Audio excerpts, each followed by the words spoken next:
we are live. I believe we are live. All right. Yes, it looks like we are live.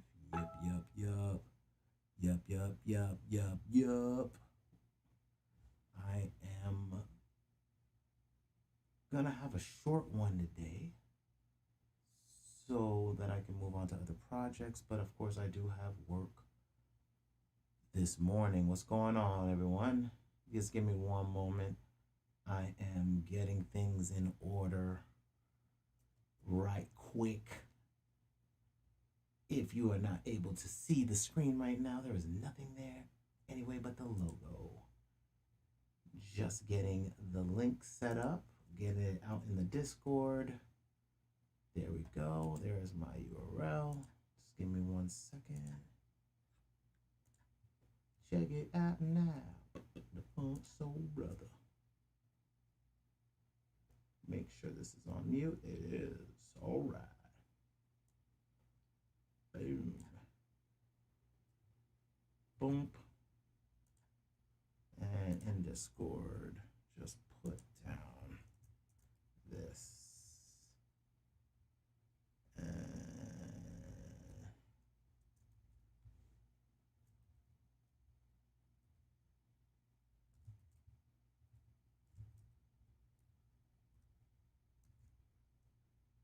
All right, there we go. All right, there we are, and I will get this over to this screen now. Y'all are looking at Discord. Let me make sure I've got everything running. All right, yes, yep. See ya, everybody's good. Awesome. All right, so today, like I said, is not going to be a long one. I am going to be working on checking the whales, right? Today I'm whale watching, right? What we're going to do is whale watch. Because, like I told you, I saw some sell-offs happening in the market. And I, of course, didn't like that. Though I do see energy spiking on the data. So hold on. Give me 1 second. So what I'm looking at is now the total blockchain hash rate. This is the number of hashes per second Bitcoin is performing. Right? This is letting you know how many machines are actually crunching numbers, right? So we know machines are coming back online since the dip from the China FUD, where they were saying that China was banning Bitcoin there, and everybody freaked out and ran. And of course, we were dealing with the whole Elon Musk FUD. So we had a drop off while they shook out all of the illegal miners. Those miners are slowly but surely coming back up. So you can see we're going back up in the actual hash rates. Now, these machines were plugged up, right? The reason why we knew this is because you can see that the energy didn't turn on. So they were still crunching. They were still on, but the energy consumption is continuing to grow. And at the same time, we can see that the actual hash rate is now going back up. So energy was still going up. You don't see a dip, but the hash rate had dropped, letting me think that machines were just turned off from hashing, but were still plugged up, right? That's just what I think. Let's look at our greed index, fear index. We're looking at 20. I think we were at 21 yesterday, or I don't remember. It was redunculous. Right, so yesterday, we were 18 on an average. All right, so 18 yesterday, 20 today. Last week we had 22 extreme fear. Last month we were in greed zone, right? So we're still got the greed fear index, still have people fearing the market, as they should fear the market. You should never feel comfortable with Bitcoin. This is your first season, Bitcoin, welcome. Welcome to the dips and the rips. Bitcoin has its seasons, where things get extremely bullish and everybody's happy, and then things dip and get extremely bearish, right? Right now, I'm looking at Glassnode, and I'm checking the addresses, right? So we're gonna check the wallets. We're gonna watch some wallets today. I wanted to get right into wallet watching, and kind of see what's going on. So let me change the dates, and put it towards also. Yeah, go back. Wait up. Hold up. Hold up. There we go. Hold on 1 second. Bugging out. Boom. That's really all I needed to do. All right, so we're going from the 31st. So we got all of May, which I actually have to do some consolidation to figure out my numbers. But we're going to all of May, and we're dealing with they have over 300 million worth of Bitcoin in their wallets, right? So we're looking at the wallets that have over 300 million. Those wallets have continued a decrease or a drop. Seemingly, for me, that's a whale sign that they are signaling a sell-off, right? Because if the wallets are decreasing, means that they're selling off. Now that could mean that they're going into other wallets. We'll look at Ethereum and check out if people are moving money there. But I also know money is moving into Cardano, right? So we know these things. These are things we know because Cardano's hot. So while we're all like freaking out about Bitcoin, we have to start watching other wallets and start seeing if money is moving from one zone to another, right? That's what's important. Is the money moving? Because it might not be a fear sell-off. Well, the lower wallets will probably be more fear, but these upper wallets are strategically potentially moving. Now, one of the things I did see in news, I did see something about Ethereum. I saw things about Ethereum spiking, people moving money into Ethereum to stake for ETH2. Now, that is a big thing right now. I know I'm staking, right? 6%. On Coinbase, right? So we know people are staking those wallets, and if anyone is staking ETH2, like if you're staking on this platform, on Coinbase or any platform that has Ethereum 2 contracts, right? Everybody is staking, and those contracts are locked, right? So we're locking money, and I think there's a news article. I'll look into it. I believe I saw it sometime in the middle of the night. I saw an article about the fact that Ethereum, people are locking them up, and that means that they're staking so that they can earn more because they're expecting a run. Now, I also believe that more institutional money is jumping into Ethereum because of smart contracts and because of DeFi. Everybody's talking about that. So now that is a big play for any of you people, anybody that's in Cardano, right? For anybody in Cardano, anything that's happening on Ethereum, you're expecting that's going to happen there. Now, I also got some stuff that's going on in Binance that we need to watch, like specifically watching Binance smart contracts that are getting hacked. Now, what's happening is if you have a piece of bad software, right, and then you put that software out and you stop maintaining it. Now, not to say it's bad. Let's just say that you haven't watched it, and at the time there were security issues that you didn't know about when you first coded it, right? Then all of a sudden, the thing with open sources, all of a sudden somebody can come over, look at your success for your app, and then just go ahead and fork over, get your stuff, get it rolling out. Now all of a sudden, you've got that same problem in your own code. Now, let's say it 6 months later, a year later, somebody hacks the original code. You don't even think about it, that you spun off a fork of somebody else's code. And now all of a sudden, you have the same issue. And I'm seeing that at Binance for some of these smart contract apps that they're these finance banking apps that they've rolled out or forked or split from other apps or other applications. And since they forked or basically downloaded the code and spun up their own business from it, you have the same vulnerabilities. And since they didn't patch those vulnerabilities because they didn't even know they existed, because they really were just doing a money grab, well, now you're screwed.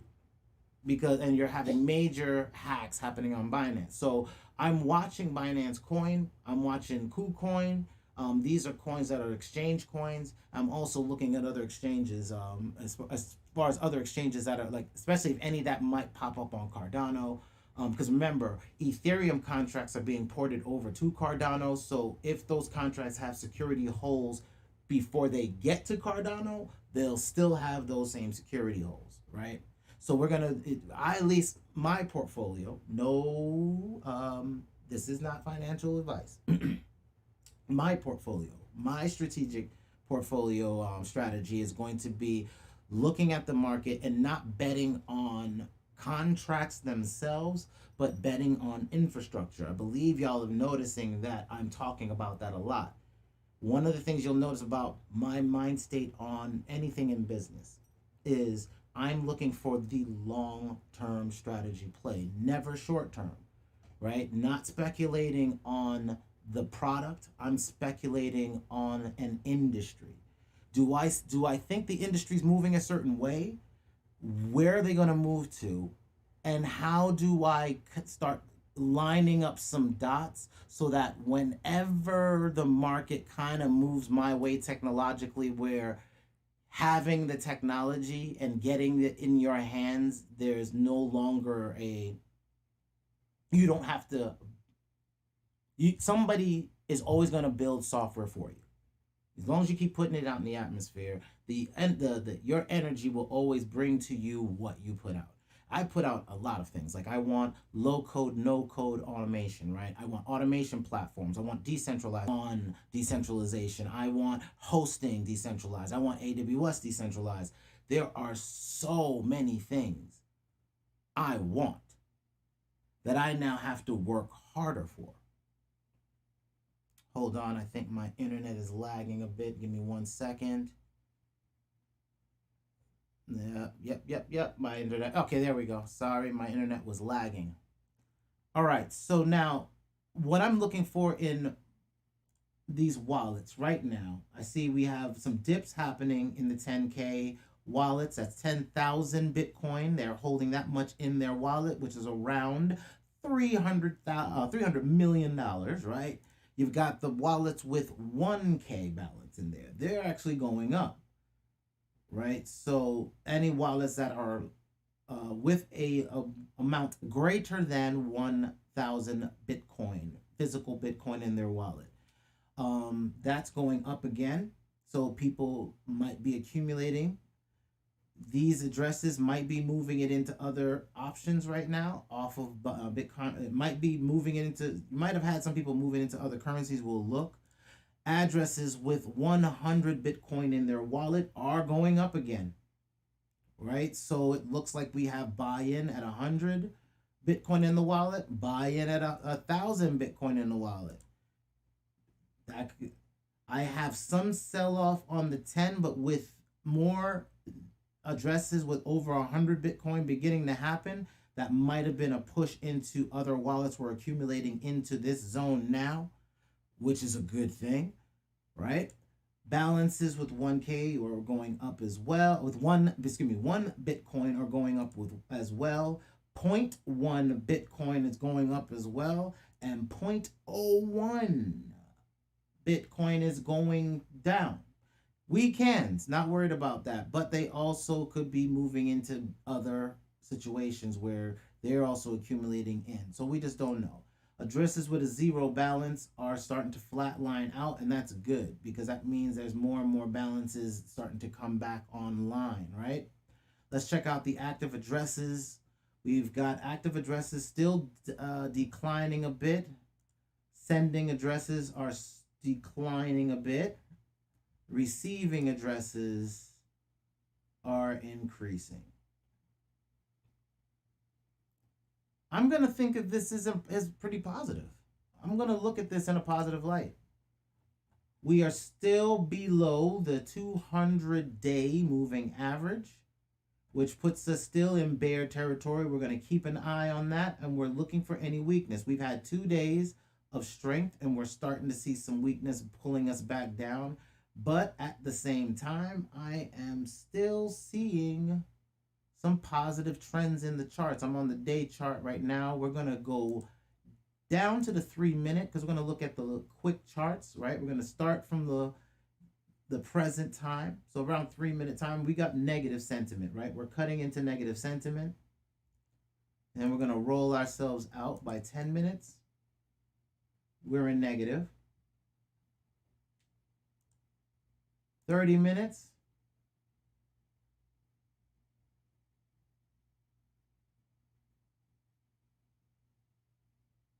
Dipping into negative sentiment, crossed into negative. 1 hour. We are in negative, crossed into negative. We're going to now just jump to the 6-hour chart.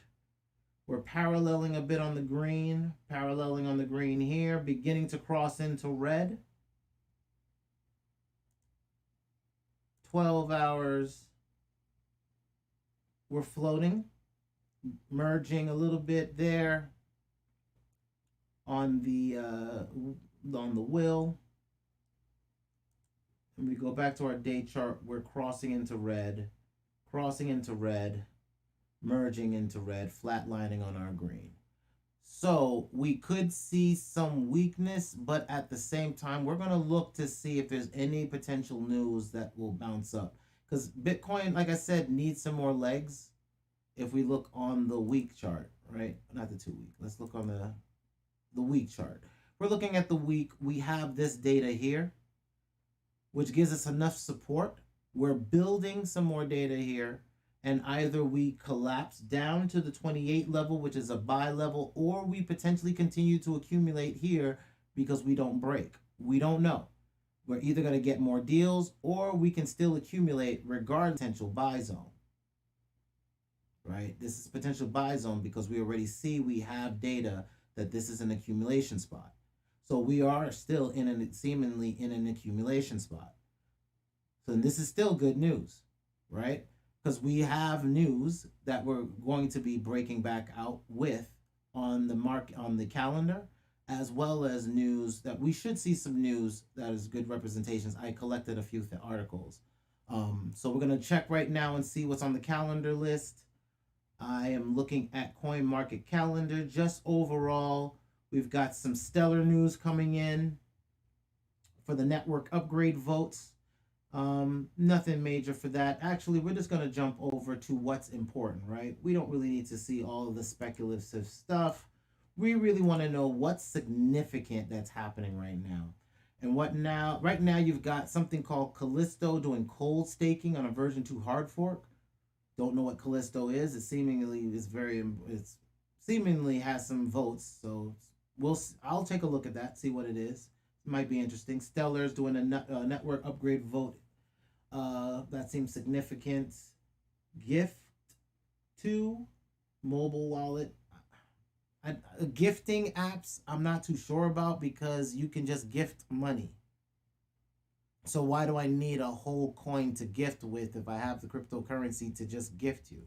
Why can't I just gift you in Ethereum? Why can't I just gift you in Bitcoin?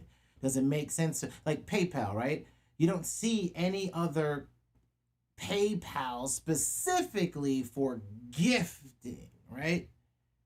Yes, you have some donation type systems, but we'll have to see. We'll have to see if that's going to be a thing. Maybe that is a thing. Maybe there are some gifting. Maybe that's what it is. Well, I'll have to look at that.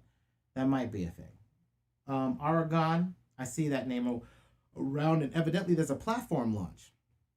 Coin's been out for a while, so seemingly with a new platform launch, zero commission freelancer platform will launch. Huh. Freelancer platform. That's a Fiverr play, right? Radar. Put that on radar. Argon. Argon. Sounds like something old, too. Argon. I have to look that up as people. Who are the Argon people? So Argon, world's first zero commission freelancer platform. So with new UI UX, so they got some new design and everything. So if that looks like some Fiverr stuff. Hold on, let's go ahead and do a little peek at it, right? Let's go to CoinGecko. Let's go ahead and duplicate that, and let's get some AR. Gone, right? Let's go ahead and get in that. Let's take a look. Right now, the price is around 13 cents. Not a bad thing. What markets is it on? We got some Pancake Swap, some Gate.io, version 2. I know I have some Gate.io. I know I have some Pancake Swap. I like Pancake Swap because that's Binance and that's low fees. So I may end up checking out and seeing if I can grab some of that. Why do I feel like Argon's been other places? Like I feel like it's on. Maybe it's not. Let's see what the website freelancer platform. Okay, find a freelancer, post a job. Really? Payment protected with Argon Shield. Earn Argon token. 0 commission. We charge you commission. You will only pay the network fee. Very interesting. Huh. So if y'all are also looking at potentially doing work on the blockchain, if you have skill sets, now that is a business. I'm gonna tell you a business. Like I love every day that if I could even come up with one way for y'all to think about making money, right? Not just making money in crypto, like by buying coins. I don't like speculating, right? I love y'all earning your crypto to buy it into other things, right? And one of the things that I did last cycle, and I'll be doing again once I have more time, is offering services for crypto, right? So if there's people in the blockchain space, so let's say you're a graphic designer, right? Or a web designer, or you know how to create WordPress sites. If it gets to the point where we can basically build like blockchain based WordPress, like if there's a way to do something like that, if there's a content management systems on that's definitely something we got to figure out on the blockchain. Like especially if we can grow that as a segment, you can put that in your portfolio, put that in your resume, get your website up, say it's on the blockchain. That will get you jobs, right? So right then and there, especially think about it. Do you think less blockchain jobs are coming out or more? And do you think that if you work at a blockchain company and you put it on your resume, you're going to look better or worse as a potential hire? All right. Do we think manual jobs are going to be around, or do you have to shift to something else, right? So why not pivot early? So if you're a designer, design blockchain stuff, right? Get it on your resume. Put it in your portfolio. Get your portfolio online so people can see it. Get those keywords on the website so that they can see your portfolio. Like even if it's designing wallpapers, right? That you design Bitcoin wallpapers and then you put that up, right? Or you design a wallpaper for a particular cryptocurrency you like, so that people can put it on their mobile device or whatever, and they can download it, right? That's something. Begin to think about how you can scale in crypto by even earning it or being a part of mining it. Not just Ethereum mining or Bitcoin mining. There's other mining. I'm looking for low energy miners, right? So how do we mine with smaller devices? These devices have 8 megabytes of RAM on them,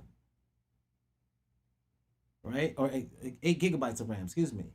They have 8 gigs of RAM. That's a good computer to work with, especially if you're not throwing in some heavy operating system. And if it can do tasks that are, profitable, then you could have profitable miners at low energy levels that can generate decent amount of transactions per second for you. And if you're generating transactions per second for data-based companies that are on the blockchain and you're being a part of these networks, you're getting the network effect. So if you believe in Cardano and you want to see it grow, be a part of its growth, right? That's the only way you can guarantee the price of a stock as per Jim Cramer's book. And Jim Cramer is one of the biggest hedge fund managers in the game. So I treat the business of quote unquote crypto the same way I treat any business that's on a server, right? We're dealing with just machines being servers and serving up data. What kind of data does it serve? Whom does it serve for? I like business to business transaction because I know businesses are going to try to continue to be in business regardless of recession, depression, right? We have to keep looking for jobs, but businesses just look for businesses that are working and try to figure out how they can scale their business with the functioning businesses. Do I think more businesses are going to be on blockchain? Hell to the yeah. Why? Because it's cheaper. As I'm looking at it, there's going to be cheaper hosting, there's going to be cheaper processing, there's going to be cheaper robotics. That I can do robotics, that I can do applications cheaper. I can get to market faster if it's cheaper, because what's keeping me out of the market for certain applications is scalability. I can't scale to 1,000 people today without it being extremely expensive. If I can mitigate getting to 1,000 people on an application faster with lower amounts of startup costs, and I can get other clients to that level faster, I can build more community-based applications. And those applications can earn on a consistent basis and can grow. And if it just happens to be on the blockchain and you can create some type of asset class around it and or use your robots and trade and earn your interest, either way you're making money, right? So always think about, and I'm back on the Argon screen if you can't see it, always think about how you can make money. So if this is a freelance platform that's going to be on this blockchain, that's interesting. But remember, I'm worried about Binance Smart Chain right now. So I'll still look at it. I'll still try to work on these, work with the coins. It's just got to keep an eye out for anything that's currently on Binance, just because there's a plethora of hacks happening. But this is only because these people are forking off of old codes. That's not a company like this that seemingly is creating their own from scratch. That's not the same thing. What I'm worried about is like if you have WordPress, right? If you have an old version of WordPress on your server and you haven't updated it, you're open for hacks, right? So how often is it being updated? That's why I love software that has a development staff, so that I don't have to be the development staff trying to keep fighting security patches on a consistent basis. Because when you create software, you're now on a fight to protect it from hacks, right? That's why Bitcoin's price is what it is because the network has been secure, and that security has a price tag. As you begin to understand what this technology is, just like I'm understanding it being in season 2. This is my second season, right, of Bitcoin. I've been through a season already. That was 2017. 2017, 2018. 16 to 18 was the last season. This season is 20 to 22. Seemingly. And we'll see, because the news is there's more news that altcoins are separating from Bitcoin, and that could be happening. Which means I'll have to begin to change how I look at the market and start looking at individual coins on their own merit. But not yet, because we just watched 2 weeks ago, short term, we just watched Bitcoin wipe out and pull everybody down. So until I see Bitcoin drop and nobody gets affected, I don't think we have separation. And you shouldn't think we have separation, because your data is going to tell you the truth over the news. All right? Especially transparent data. So I'm putting Aragon on the watch list. I'm going to put that in the Discord right now.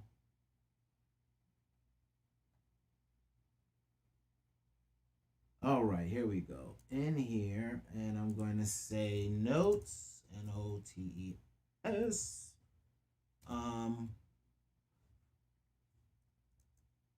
Freelancer portal website. We'll say website, right? Freelancer website. I'm not able to write or spell. Freelancer website, and this is going to be our. I copied it and pasted it, right? Argon. I'm about to put Argon, and I was like, that probably is not right. Argon, right? Notes. Freelancer website, Argon. Bang. So we just want to put that in there so that at least in the Discord, which is linked is in the description, in the Discord, I like to leave my notes and also let people know things that are going on that I see. The only thing I put out was the fact that somebody made, it's because musical geniuses, and this is a cash thing, right? Now, we have some guys that are making their own hardware, like Handsome Audio is a friend of the tribe. Right now, you can see that there's this Raspberry Pi guitar pedal that's using machine learning for effects. You know I'm interested in something like this, right? That is crazy that we can begin to come up with our own hardware devices to create our own like sound effects boxes. Like that's why I keep telling y'all like what we're going to be able to do soon isn't just buy crypto. It's what kind of devices can we build to earn while we go through crypto winter. Speaking of which, let's get back on it. We're looking at the main news as far as the calendar. I'm currently going through the calendar, and we stopped at Argon. That was an interesting find. We're going to keep looking at that. Kraken doing some listing. I don't really care about listing of coins on any other places than the main ones I'm currently on. Bitgear mainnet launch with no information. Don't know what Bitgear is. Might look into that later. If you don't even have enough time to write a description to your stuff, then I'm not going to spend time trying to figure out what you are or do any other deeper dive. Don't be lazy. Dusk Network grant program. Dusk Network is proud to announce their $5 million grant program to help build the future of finance. See, I want to tell you that there's going to be more and more avenues for you to make money as far as getting into programming applications. This next season, when Bitcoin goes crypto winter for 2 years, what are you going to be doing? I'm going to be programming. I'm going to be building devices, and I'm going to be figuring out what mining equipment I can get pumping out, right? That's going to be my main strategy. What else do we got? We have Whitebit, don't know what that is. Epic launch, Nightshade, Fetch AI, Ape Swap, right? On Ape Swap Finance, Banana, all right? Ethereum X, whatever that is, and OKEX listing is Mina. So I don't really care about listings of coins unless it's like Coinbase listings for coins I already have, right?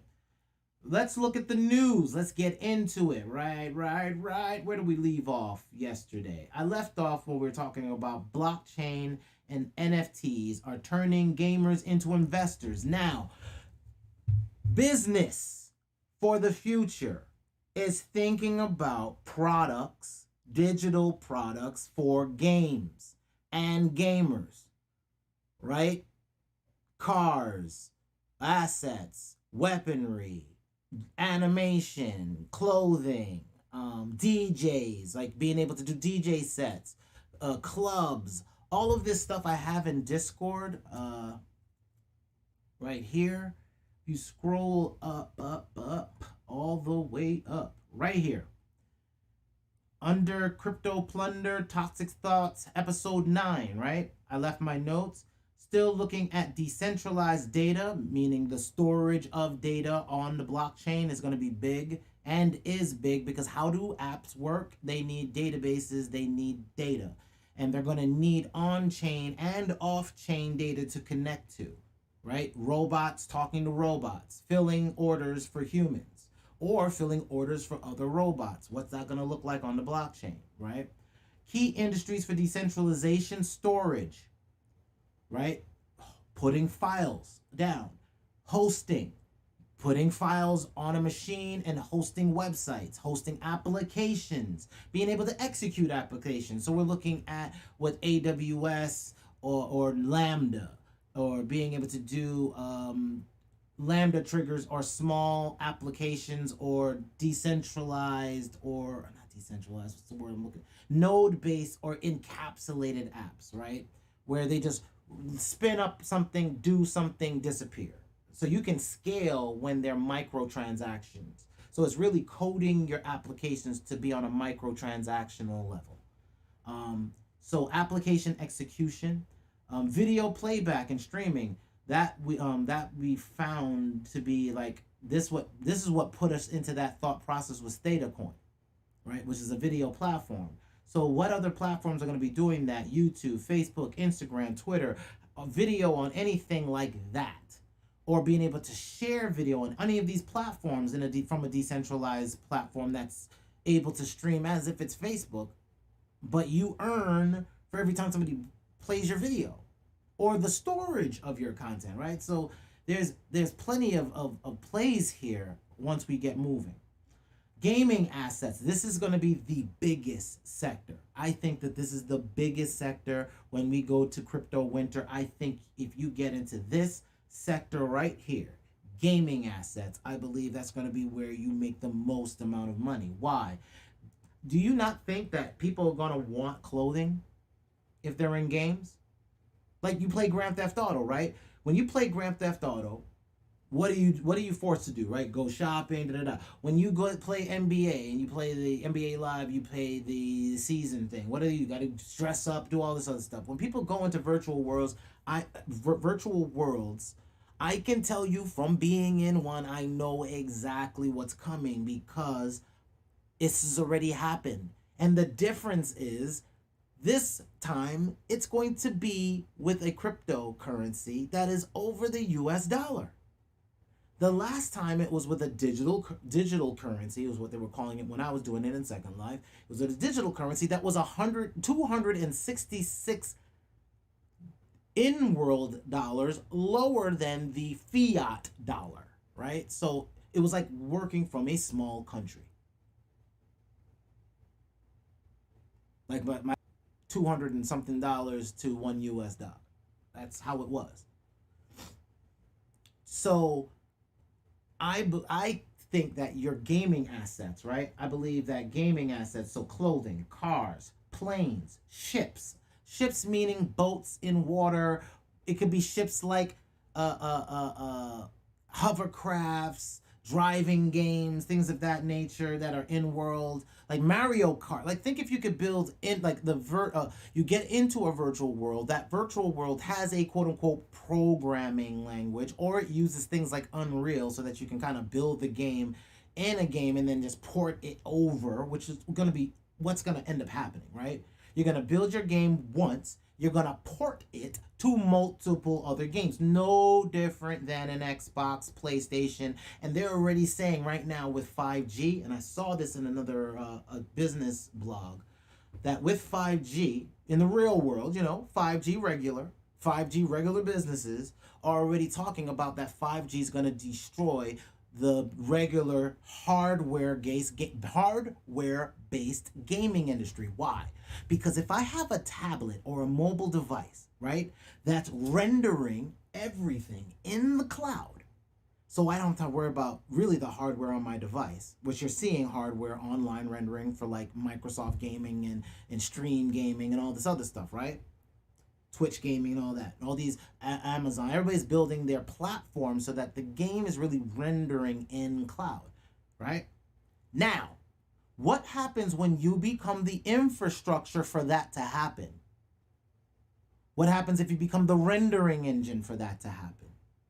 What happens if you're a part of the infrastructure in a decentralized way to be the gaming engine? If you don't think that's getting ready to happen, I'm going to show you a company that I was working with years ago, RNDR. This company is Otoy, right? Otoy. You search for Otoy, you get Otoy Home. This software rendered a music video that I have on Toxic Hustle. This music video I did. Let me go to the playlist. Let me go to our I'm gonna go to our Toxic Zone playlist. I think this is all our music videos, right? Put it on pause so that I can just look. Holodeck video, that was After Effects. Just a Fantasy was After Effects. He did Chug-a-Lug on his own. That one he did on his own. Hold on. I am still digging for my ish. Art of Warbotting, Futurism, Producer's Corner. Might be this. Might be this. No, it's not. Alright. Give me 1 second. I'm just trying to find this one music video really fast. Toxic Hustle Mode. There's only one video there. Filmmaker Deep Thoughts Behind the Beats. Get out of my way, ads. Beats by Tragic. Tragic Hooks. Damn. I think it's this. Dead Wrong. It might be Dead Wrong. No, Dead Wrong is in, that's After Effects. And that is also just the music that's earning royalties. That has nothing to do with what we're talking about. All right, you know what? I'm not going to hunt for it right now because it seemingly wants to be. Hold on, I might be able to find it this way. Okay, here we go. Beats by Tragic. Behind the Beats, Tragic, Dead Wrong. This is it. This music video is the F-Tie. I did this entire, I had him on green screen, and I did the entire video inside this rendering engine. I had to render the scenes individually. Let me just open it up so that you can kind of see the scenes one at a time. It's a long ass intro. Never make long ass intros. Nobody wants to watch your video a second time if your intro's too long. And I had a almost 2 minute intro. Long, then 3 minute intro. So never do that to your artist. Never. So as you can see, hold on. So we can have, there's one scene where I had Tupac and Biggie rendered. You can see how old school, like this was all, like this whole music video took me, I want to say, 3 months. 3 months to do. Because I had to build out the sets. I had to pivot and piece these cameras together, and I had to render every scene. And I couldn't have the scene actually do much, then be rendered. So he's basically standing on a green screen, and I'm just rendering him in all these different scenes, right? So what you see is all the scenes. This wasn't a render, this was After Effects, and him walking in, flicking off the thing was an After Effects green screen. This is another rendered shot, right, in another room, and we put the albums on the back wall, rendered that. This is another scene, which was another 3D scene that was rendered for it. You can see, and then this was After Effects, another scene that was rendered. This is another rendered scene with the car. I cut him in that. Right? And then this was an After Effects scene that was pieced together, right? Green screen again, After Effects scene, and one more render, right? Another 3D render in an environment, and I green screened him into that. Now, this was my first attempt at this, and this was an idea, right? This was one of the first projects we worked on, and one of the lessons we learned from this and why we never did it again was that render times on our beat up old ass piece of crap machinery was not the move. It wasn't gonna happen, and we needed to wait because we weren't ready, right? I want to be able to have my artist videos look dope. I want them in worlds, and I want those worlds to be dope. And then I want us to be able to have like these very epic looking scenes, blow up stuff, do all this stuff that we can do anywhere, but I want it to be the Hype Williams for us, right? Couldn't get there because we didn't have the rendering power to do so.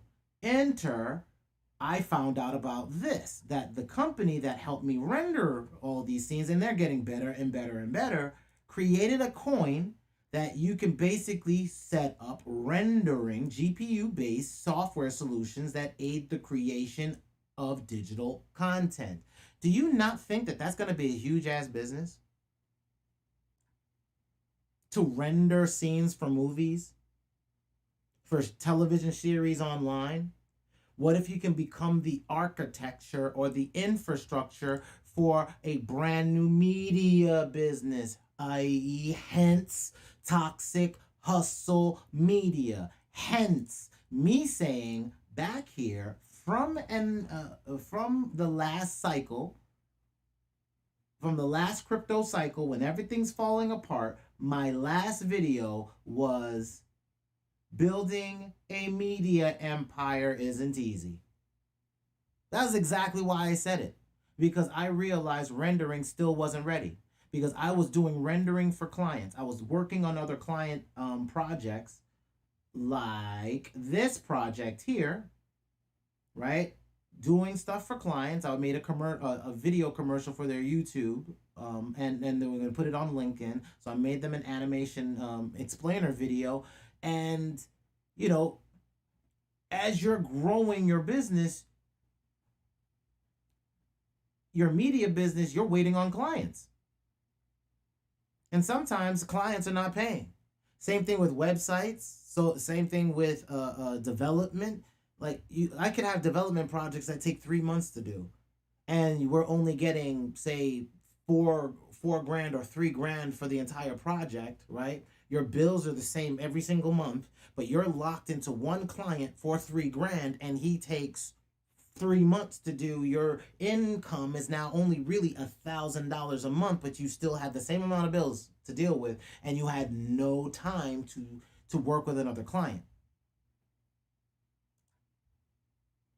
That's what you got to think of is scalability. Nobody ever takes scalability into their business as a consideration. They just want to do business. You put your head down, you just keep grinding. You just keep cranking out, and you're hoping, you're praying that one day you can retire, but you're never even really thinking about scaling your business or the scalability of your business long term. That's what I learned, and that's why I kept pivoting. And here comes this company that has something that's going to be rendering. I could take hardware, and instead of mining Ethereum with GPUs, I could mine growing a media business. And could I not hold this coin, be a part of this network, and then use the network coin to render my own projects? Hell yeah. Is that a better business vision for myself? Does that give me a edge over my competitors that I can come up with higher grade media content before anybody else? Yeah. But in the future now, is that the only future we have? No. I'm also watching Unreal, right? I'm watching Unreal because they're real-time rendering.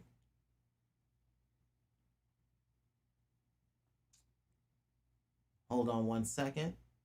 My damn network seems to be acting up. There we go. Right? So you got Unreal. That's real-time rendering, right? We look at these videos, especially the new version. Let's go to the news, right? We go to the news. Epic launches Unreal 5 early access. Shows massive 3D scenes. Super resolution promises near 4K quality at the cost of 1080p. In other words, you can get faster rendering, higher quality rendering for lower bandwidth. What if I put Unreal engines on multiple machines and get them to render out scenes for me in an automated way that I figure out? What if I can set up network renders that could just network render stuff, and then the proof of render could be how I paid out on my own type of quote unquote currency, right? That I have media that needs to be rendered for multiple shows and web series and all this other stuff, and or scenes or anything, right? And I now have all this content that needs to render. I don't have enough hardwares. I open up the network. People are now rendering for me, and I'm able to pay people because the clients are paying me to get the renders done. Or I'm getting every time I render something, it's paying for my next render because of how much revenue I make in all of its applications. Because a video can be used multiple ways,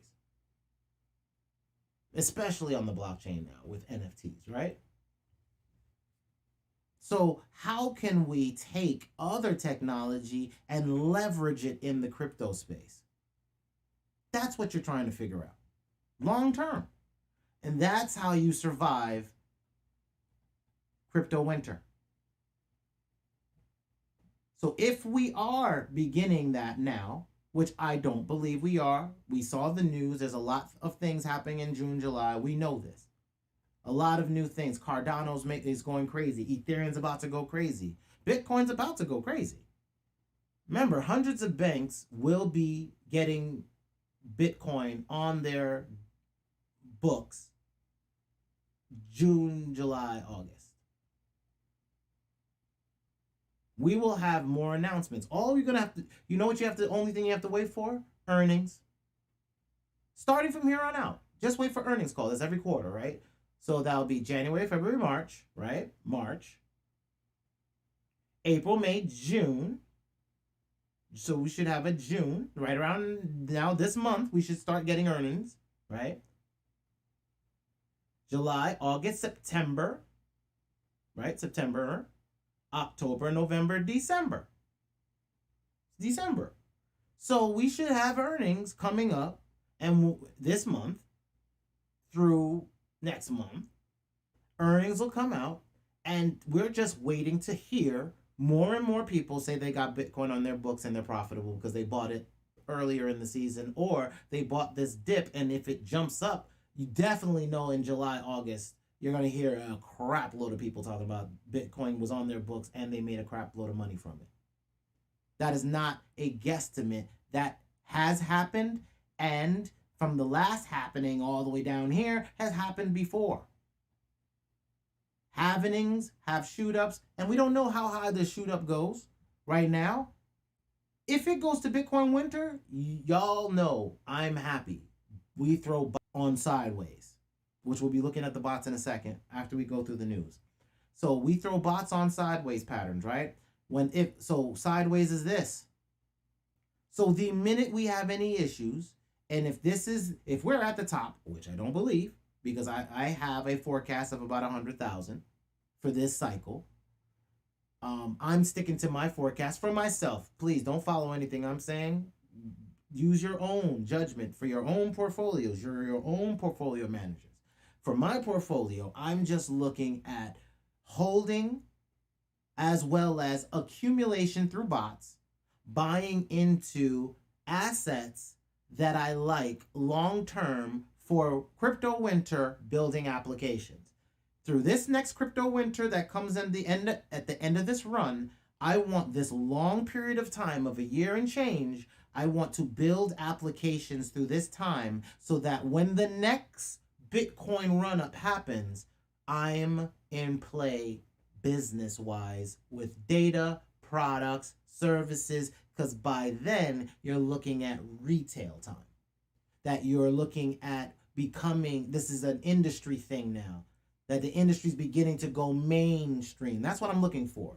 When you start seeing the news that blockchain or Bitcoin or cryptocurrency's gone mainstream, that's when you know. And that's when you know things have gone crazy. We're not mainstream yet. We're early adopters still, right? Even you right now, if you have not placed $1 in this market, please understand you are an early adopter to a new technology. What is that technology? The last time it was hardware, right? Hardware coming down in size from being the size of a damn room. The motherboards for these damn machines were the size of rooms or the size of big ass desks, coming down and being the size we see as desktop computers today. That revolution brought desktop computing to the home, which now allowed you to have home-based offices or home-based businesses, right? Especially when we had the internet network effect. Now that we have the internet network effect, the internet has become nothing more than a utility, meaning everybody on the planet can now have some form of the internet, whether it be mobile in other rural areas, soon it'll be satellite, weather balloons, whatever they're going to figure out how to get internet everywhere. We know this is coming. It is what it is. Now, when internet is everywhere, what's now happening is there's a new layer going on top of that old layer of internet called blockchain technology. That blockchain technology is been currently stupid. No different than the first internet. The first internet was really dumb. The first internet was plain white pages, plain vanilla pages, we called it, with maybe an image or two, because that's all it was back then. Some text, some images, that's it. No sound, no nothing. Then when people could do sound and have animation, they went crazy. The internet got real ugly. Then we got to internet web 2.0, right? So web 1.0 was ugly, regular white pages with some images, right? Web 2.0, we started theming. That was MySpace. We started having social networks, right? That was 2.0, social networks. 3.0 is data driven. This is where you have dashboards and applications and computers talking with other computers to just be your dashboard of your life, right? So now when you're in that zone, you're now looking at why you're hearing more and more companies talking about, or not companies, but worlds, countries, continents, states, districts talking about universal income. We need some form of universal income. What that means is the money shot for that is that they're saying computers are going to eat up every damn job. We know we can't give everybody some place to live or some place to eat or some money or revenue or job. We know we can't feed everybody, and there's going to be some loss in this because we're going through a transition, and this is what we call reset.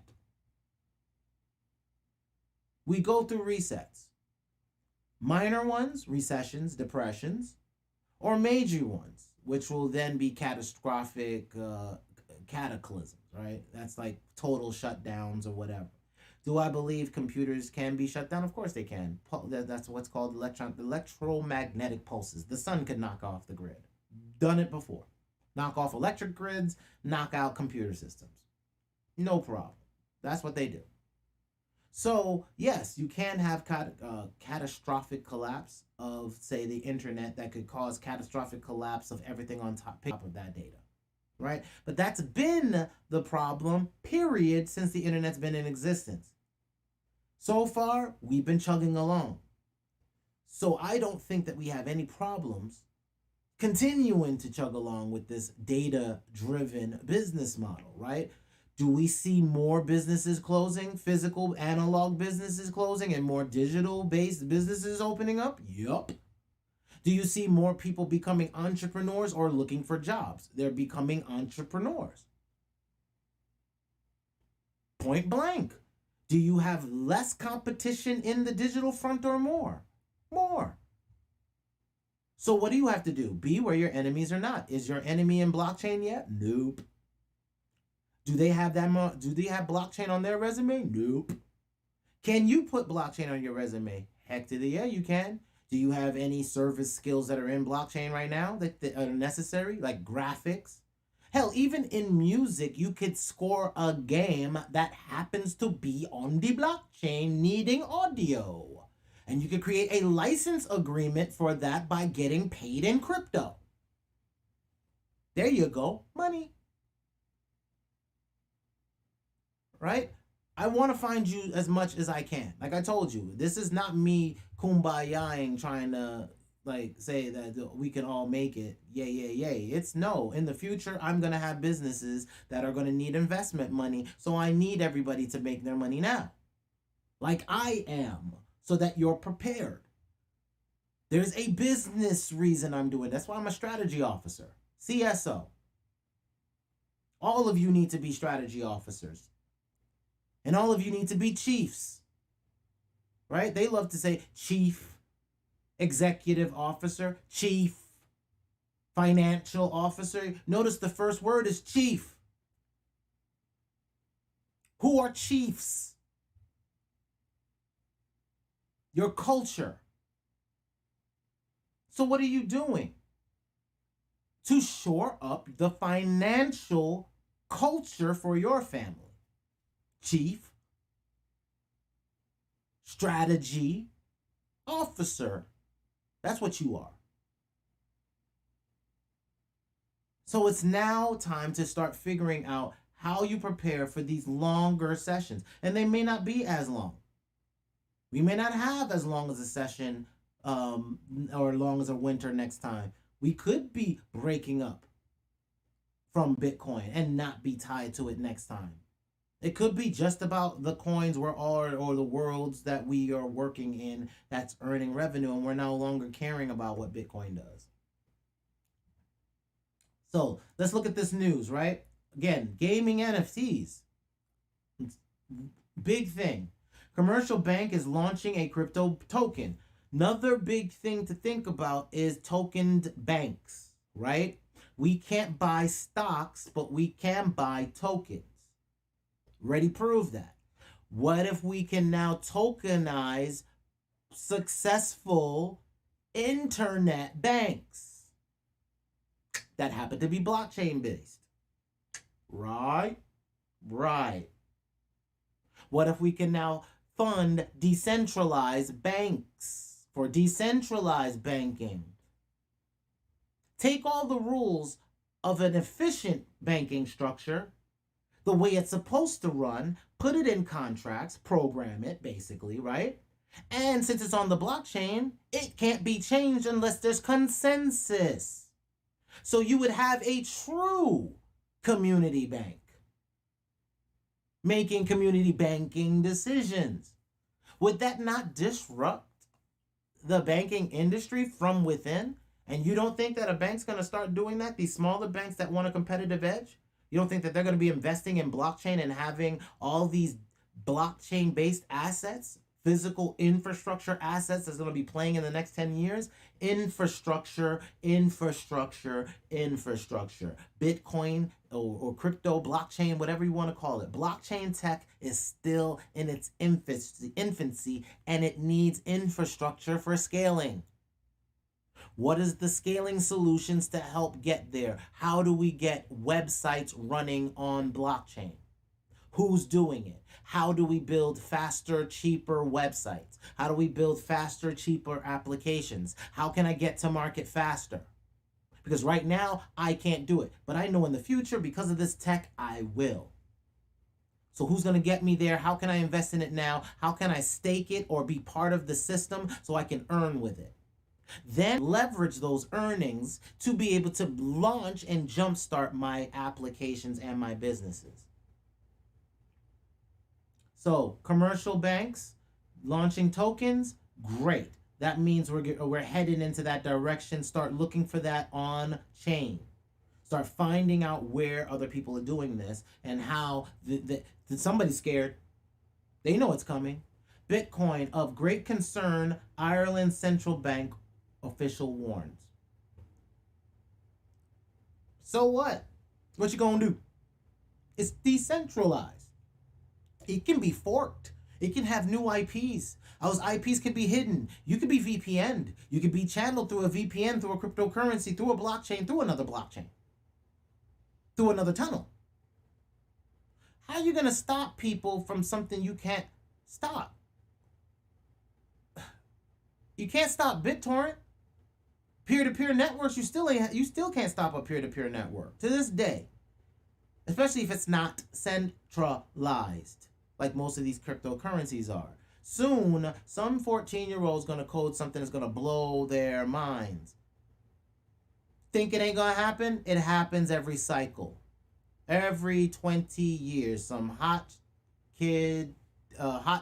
kid programmer, right? Hotshot kid programmer is gonna come through, come up with some dope new tech so that he can hand it to his homeboys. You don't think it's gonna happen? It happened with a place called Napster. It happened with a place called MySpace, where they just wanted to program together and have a place to just listen to music, and then it happened to explode. Right? That's how these things work. And every cycle, a hot-ish programmer comes through with some new that he's like, I hate the old system. I don't want nothing to do with it. There is a better way. Here's my way in, because y'all have walled it off. My generation right now are the Guardian Keepers. That's Gen X. And not by choice. We don't even know we're part of it. We're just happenstancely trying to survive because our parents didn't have it right. You know, the boomers. They didn't do it right. They got divorced. We became latchkey kids. We stopped giving a damn and became emo. Right? We had our hip hop and we had our Nirvana. What do we have now? The generation below me, less. The generations below them, less. And the generation below them will have less. Nah, we can't. Somebody's got to break that cycle and tell y'all need to leapfrog our dumbasses. And leapfrog the people in front of me. And let me invest in you by building something functional. You're hearing what I want.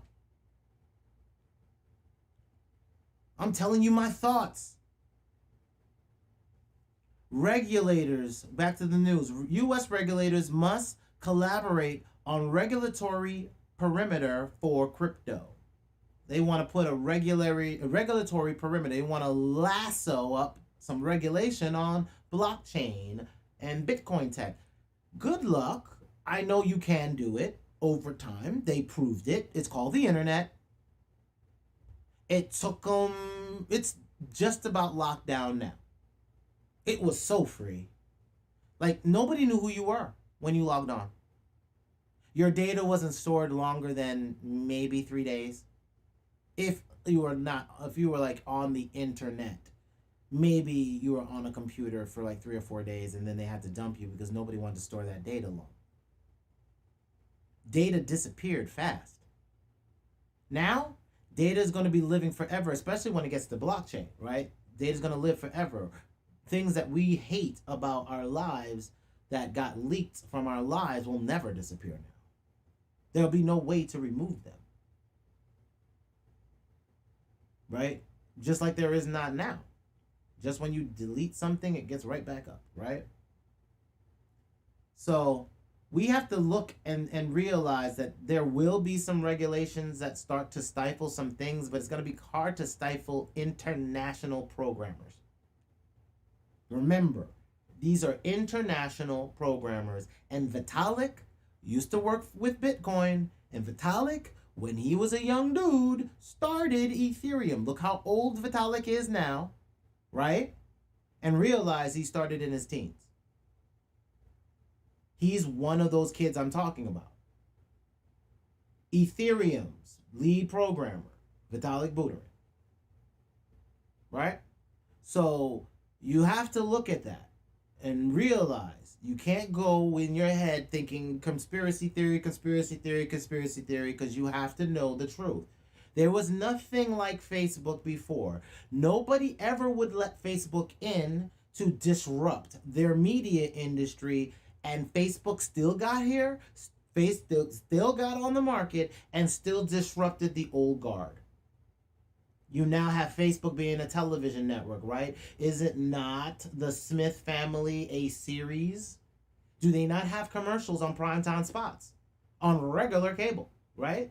Where they talk about it on regular cable like it's a regular show. What do you have? Netflix, right? Netflix is not a channel that you turn to on regular TV, but we care whether or not a new episode of something comes on it, right? Not what's on the airwaves, but what's on Netflix or what's showing on Amazon or streaming on Amazon, right? These more and more movies going direct to Amazon, going direct to Netflix. Do you not? What happens when Netflix becomes decentralized, guys?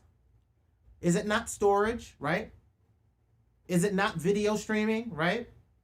Is it not content, right? Is it not being able to be paid for content, right? Is it not having some type of architecture for streaming and royalties and maintaining rights, right? So couldn't you not create a decentralized Netflix that now allows you to stream and be a part of the actual infrastructure for streaming and get paid on both sides of the damn production and creation of your asset? Yes. Yes. It's coming. Regardless of how we feel about it, decentralized business structures are coming. How you decentralize your business is just thought. It's just thought. It's putting thought and saying, let me take a second to figure out how I go long term with a decentralized business strategy. So we know regulation is coming. We know commercial banks want to launch their own token. Everybody's going to have a token. And it's just going to be buying the tokens that matter and the ones that don't, because we are going into an automated world, less and less jobs. How companies are revolutionizing blockchain applications with new innovations. Right? New industries, new servers, new content, new styles of content. Thailand to target DeFi and latest regulatory clampdown. How can you ban what is not in your zone? How do you ban what's not on your IP? How do you ban what's encapsulated into code, into subcode? Like, you can't stop DeFi. It's decentralized finance. By definition, dumbasses, you can't touch it. But you can try. Good luck. We'll see how that goes. You're just going to end up building your own platform and riding this thing out like everybody else has to. Doesn't matter how we feel about it. Community members integrate play to earn features into Dark Forest game. What did I just tell you 2 days ago? What I just finished telling you this morning. I just finished telling you. Right here in the Discord. Go back and look. On yesterday, I just told you the key industries for decentralization is the game on assets. Clothing, cars, planes, ships, craft, homes, shoes, animations, skins, music, art, videos, shows, in-world entertainment, which subcontains slots, rewards, difficulty-based gaming, so gaming inside gaming, playing a slot machine, playing some type of game, or playing some type of get rewards from a physical type game like you have a side mission inside Grand Theft Auto type beats. Right? Which means you could have in-world jobs inside a game. I did it. I was a DJ inside a virtual world, inside a game, which was the hip hop club, which I also put here, right? Having a club or a concert hall, concerts, DJs, artists, all business that can be run inside virtual gaming, any gaming. We're talking Xbox games, we're talking online games, we're talking mobile games, we're talking live multi-massive on-world like playing multiplayer games, right? All of this is in-game assets. All of that is play to earn. There's your keyword to look for any assets. What cryptocurrency is helping you do play to earn? Boom, more money in your pocket. Let's go. DBS Bank issues digital bonds in first security token offer. What would you? What did I say? What did I say? Belgian bank. A Belgian bank. Let me see if DBS is this bank. Is this the same bank? Let's just see. Hold. Let's see if this is the same news article. I'm just opening up Belgian bank KBC. Nope, it's a different bank. KBC, and this one is DBS Bank, right? Digital bonds, first security token. Singapore DBS Bank. So you're seeing two banks, two of them are issuing tokens.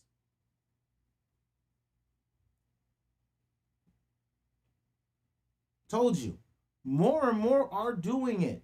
And it's whether or not we want to buy into some of these if it's interesting, right? That way you still have some tied to physical assets that are now coming on the blockchain directly. More than 5 million in Ethereum worth, 13 billion rests in ETH2 staking contract. Bitcoin news. Been telling you. This Ethereum staking on Coinbase, link in the description.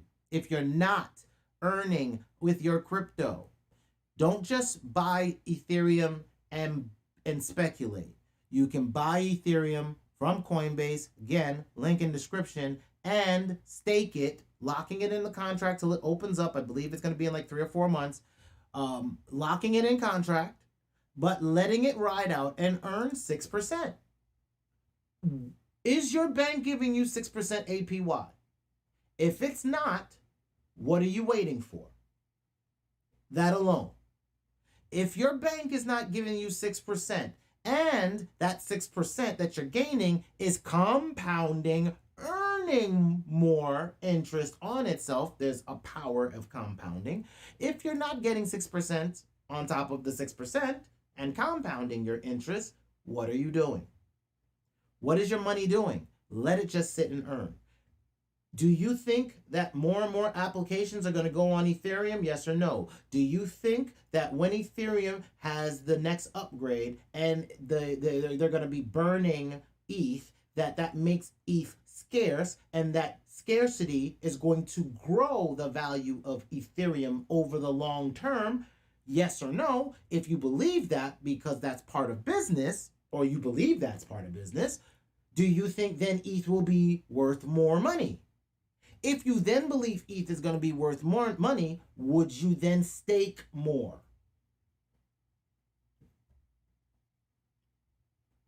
So when you see in the news that 5 million in ETH is there, everybody is betting on it. So that's why I said we're going to have to look at the Ethereum wallets as well to see if whether or not Bitcoin has dumped out and moved over to ETH.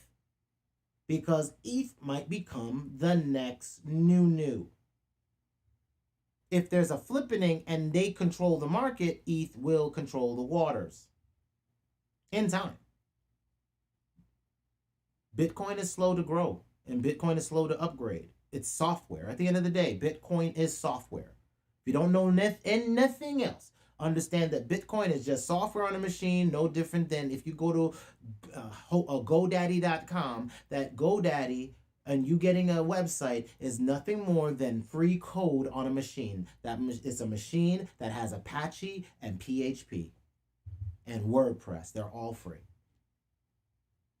MySQL database, all free. Put those all together, you've got a website. That's all it is. A machine and 4 pieces of damn software put on there. And you can have a server up and running in a few hours. Right? If we understand that that's what makes the web, then understand that. And what is Ethereum? Is it not a machine? Yes, Ethereum virtual machines, right? New Ethereum, ETH VM, right? ETH VM, like Azure virtual machines. Ethereum has virtual machines, EVMs. So it executes applications on its machines, virtualizes applications on a machine. What does that make this? No different than a server. It's a different type because you have applications like Uniswap on top of it. So yes, everybody's staking ETH because businesses know ETH is your play long term for building applications. Even if the gas fees are crazy right now, don't try to bet against Vitalik. Don't bet against anybody that looks like they could be a serial killer if they didn't have technical, if they weren't programming. I'm not trying to be funny. Look at Bill Gates when he was a kid. Hold on. Bill Gates as a kid, as a teenager. Do you think that he could have been a serial killer when he was younger? Yeah, I get you. Right? Yeah, I get you. Look at Mark Zuckerberg. Mark Zuckerberg, right? You look at Mark. Does Mark look like he could have some bodies in the basement? Right? Don't. And then Vitalik.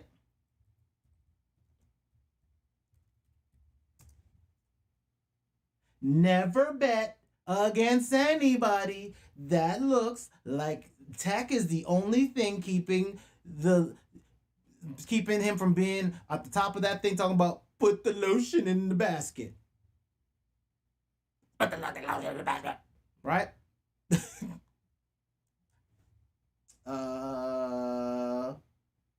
Jeff Bezos in the 90s. Right? Right? Yeah. Van, yeah, okay, right? Don't bet against anybody who can have bodies in the basement. Who else? Who's a big billionaire or millionaire in tech? Let's look at Elon in the 90s too. Because Elon was having some issues back then, right? Elon was, yeah. Does this guy look like he could have? Okay, that's all I'm saying. That's never bet against anybody that could have somebody in the basement if they weren't in tech. So Ethereum, I don't bet against him. AGI, right? Crypto, I forgot his name. Singularity, images. Here he is, Ben. Yep, Ben. Right? I don't bet against. You know what I'm about to say, but I ain't gonna say it.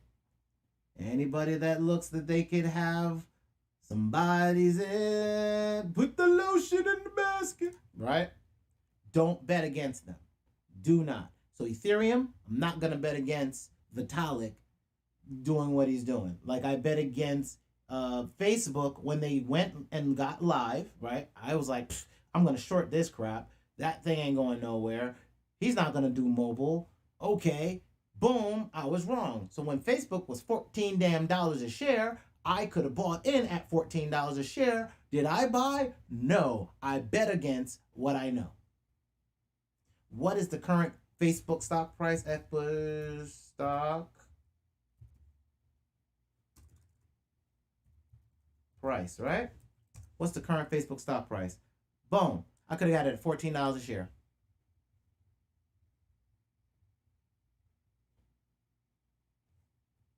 I'm doing the same thing in crypto that I was doing in stocks. The difference, I can't get into a stock unless I am a what you call it, accredited investor, right? So what is an accredited investor in 2021? So let's see, accredited investor 2021, right? What do we need to do to be an accredited investor in 2021? As of right now, boom. All right. Right now, net worth is in excess of 1 million, not including your primary residence, or historic and expected income of over 200,000 in a calendar year. So you got to be making a 200 grand in a calendar year. An individual holder in good standing of certain FINRA licenses, especially specifically if you have your Series 7, Series 65, or Series 82. So you are you trained to be on the stock market, right? Getting your Series 7. Knowledgeable employees of a fund with respect to investments in private fund, or an executive of the issuer of an executive of the issuer of an executive of the GP of the issuer. I don't even know what that means, man. Does all this sound like I can be one of those? No, because I don't even know what this is, and I can tell you I ain't one of those. Or you can be an accredited investor as an entity, which is a business, trust, partnership, limit, or LLC. This is what I'm working towards so that I can get into other assets. Certain other specialized entities described in Rule 501. These accredited may invest in deals not available to non-accredited investors, those who don't meet the above criteria, as long as they can show documented proof towards their accreditation if prompted or audited. So being in their world, there's rules to their game. Being in this world, we're making those rules based off their game, but you can buy in now, not later, right? You can get into certain asset classes now and not wait, right? And the last on my news is veteran trader Peter Brandt sees Bitcoin crashing further after May's supposedly 50% drop. I told y'all I'm looking for a drop. I told you I'm seeing weakness, right? But we're still up. We've got a spinning top on my week. On my day, we're down potentially for the day. And we've gone from, but we're still going up in positive energy as far as what's on the MACD. Like we went from negative sentiment and we went center and we started going back up, right? Or that might be pulling down. I'd have to look, but it looks like it's up over the line, not below it, right? Yeah, it looks like it's up above it. So we might be pulling back down, but we'll see. We got to let this play out. But again, you know why we've got to let this play out. On the week, you can see we have not enough data to be able to say we have a sure enough floor. We might say that this is the floor, which is the 32. And that might not break any further down. We may not go to this 28,000 zone. We may just be in this accumulation zone like we were here. Keep accumulating for maybe one more week so that we have 4 lines, and we may shoot up right afterwards, right? So that's what I'm expecting. I'm looking at these things, and yes, we could have a further drop. Of course we could. Anything's possible. Am I scared that we have it? No. I want to buy some more. I want to buy now if I could. I mean, I could. I just need more bullish news for me to say, hey, maybe we are done. Maybe I can start accumulating again. I want to accumulate right now. I want to. But I'm holding to see. I don't have enough information. Let's keep going. Let's let a little AI called Leo that I've been training over at Feedly. I got my own little news that I do. From the news that I select here, I've been training a robot. Training this news bot to be able to kind of look at the news and Give me some info based off of what I've been feeding it, if there's any other news that it may see, right? So let's start at the bottom where we left off. Ethereum has a lot of upside. We had seen that, right? Bonds, that with Ray being an investor who sees that crypto is going to be a better hedge than getting in the stock market. Like, think about it. Does your US dollar give you more than $1? Yay or nay in 5 years? No, your US dollar will be $1 US in 10 years. It's not going to be $10. It's not going to be $100. It's going to still be $1 US unless you put it into some interest bearing account.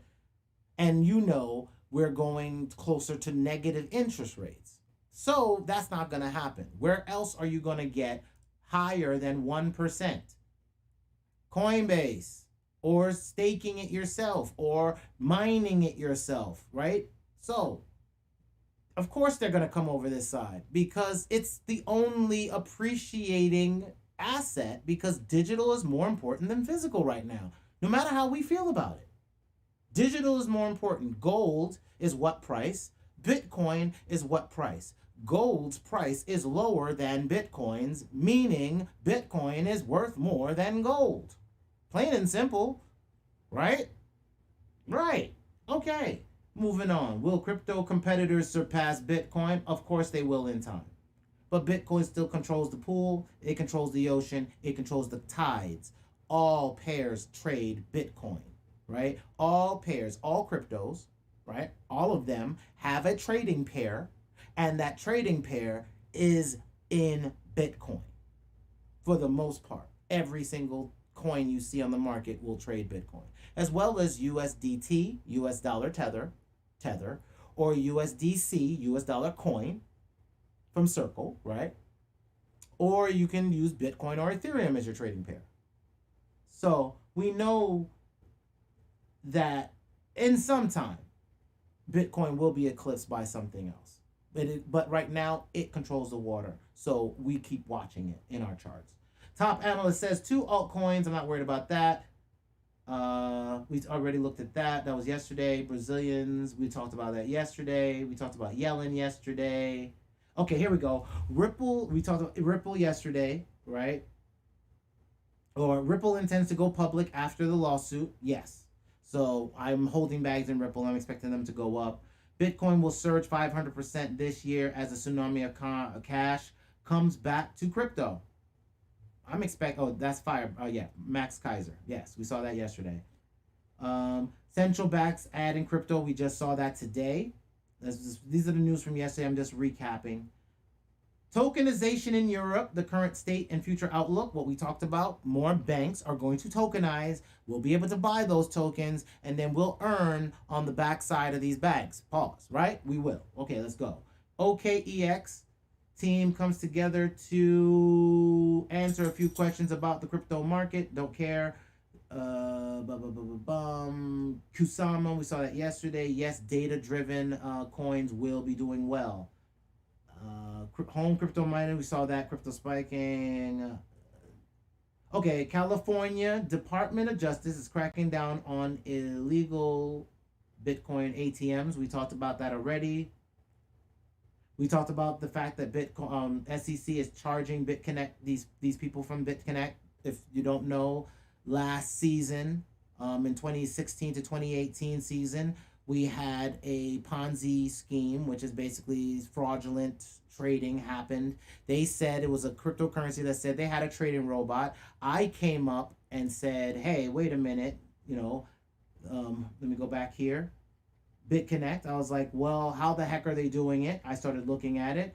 Then I did a live thing and talking about if they have a crypto bot, why can't I? I started looking into crypto bots. Then I started doing it. I got into gun botting. I made a little training program for it and started doing well until the market started crashing. And I kept getting bags and kept having less money than I had the last time. So I slowly but surely got out of the game. Right? Then I came back because I had a way to deal with the long-term effects of this by trading with a new type of bot called grid bots. which is why I then showed you how to do sentiment charting, right? Which is how we get our blue and purple lines on this chart. And then I told you about your intro to the Bitsgap tutorial, right? Your intro to crypto bots. And that's how we did a class. And in that class, currently today, we still have our bot running. We're going to look at that in a second, but we just need to look at this news. Will it hit 100,000? I still believe that. This is the stuff from yesterday. I'm now just skimming through. Okay, here we go. Because we ended with Mt. Gox, right? Coinbase. Okay, here we go. More relief payments potentially coming, right? Legislators, 80 of them, are pressing Biden for a fourth round of stimulus. What happens when we have stimulus payments is that you are debasing the dollar, which means the dollar is you're inflating the dollar, means that your dollar, you need more of it to buy the same amount of food you bought last year. You now have to pay more to buy the same amount. So if you go to the store right now and you're going to the grocery section and you're looking at the chicken and you're wondering why the chicken is higher than it was the last time, there you go. That's part of it. Right? Right. So we know that as they add more payments, they're going to try to figure out how to keep kicking this can down the road of the problem is we don't have jobs. Nobody's going to have jobs. Automation is eating up jobs faster. And since they're basically paying people to be on payroll, because there's no jobs, there's really nothing they can do but try to wait for technology to create jobs. But technology is creating more robots. So that's where that whole universal income talk comes in.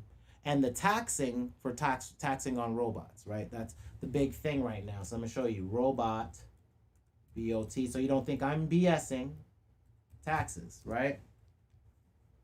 Robot, robot taxes, right? Let's go in the news and say, can robot be arrested, hold a patent, pay income taxes? That's what they're working on, right? Weekend Insight, will robots take our jobs? So they're already taking our jobs.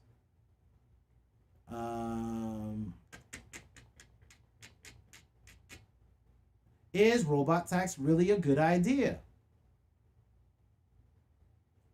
Right? Tech HQ, 2021, the beginning of this year, right? Eliminating human-to-human transmission, capable of working in hazardous areas, and a solution to ensuring business continuity, amid a period of mass disruption, right? We have a period of mass disruption happening right now. The events of 2020 have ignited a new interest in robotics. I am a robotic engineer on the desktop, and I'm going now into physical robots, so I know what I'm talking about. For decades, this technology has been put to task. It's been happening. Fixed to the ground of automobile production lines and business, because I've been doing it on the back end for technology businesses, automating how we create products and or documentation. But more recent advances in artificial intelligence and data analysis, taking data or analytics, right? Taking your data and being able to create reports and forms and content out of it, right? Who's going to be faster at doing that? The machines are. Right? Disinfecting entire hospital wings with UV lights, right? Robotics as a service. People are going to get taxed. Right? So one company will have all this software to manage all your robots, and you'll pay for the robots to be able to run, and that company will give you a fee, and you'll pay that fee, and that'll cover your taxes. For the fact that you're not paying for human people. And the multitudes of robots that'll be doing that, and the multitudes of investment strategies that people will double or compound on while things are running up, will give certain people that are living certain places access to buy more hardware to be able to stake that, to earn from their lamps and their items in their houses, right? Do I think a TV will have a small type of device in there that can also mine cryptocurrency? And that you'll just collect your account and your wallet to whatever that TV is, and then it'll just make you money? Do I think I'll have an app for my lamp that'll connect to my lamp device so my lamp can make me money? Do I think my lights can make money? Do I think my radios can make money? Can I think my DVD players or whatever can make money? Do I think my streaming boxes can make money? Do I think my assistant talk through devices, whether it be Alexa or Amazon, do I think that they could have a separate small board and be able to mine cryptocurrencies or database backends? Yes. So I see the future of the Internet of Things also being the Internet of Pay.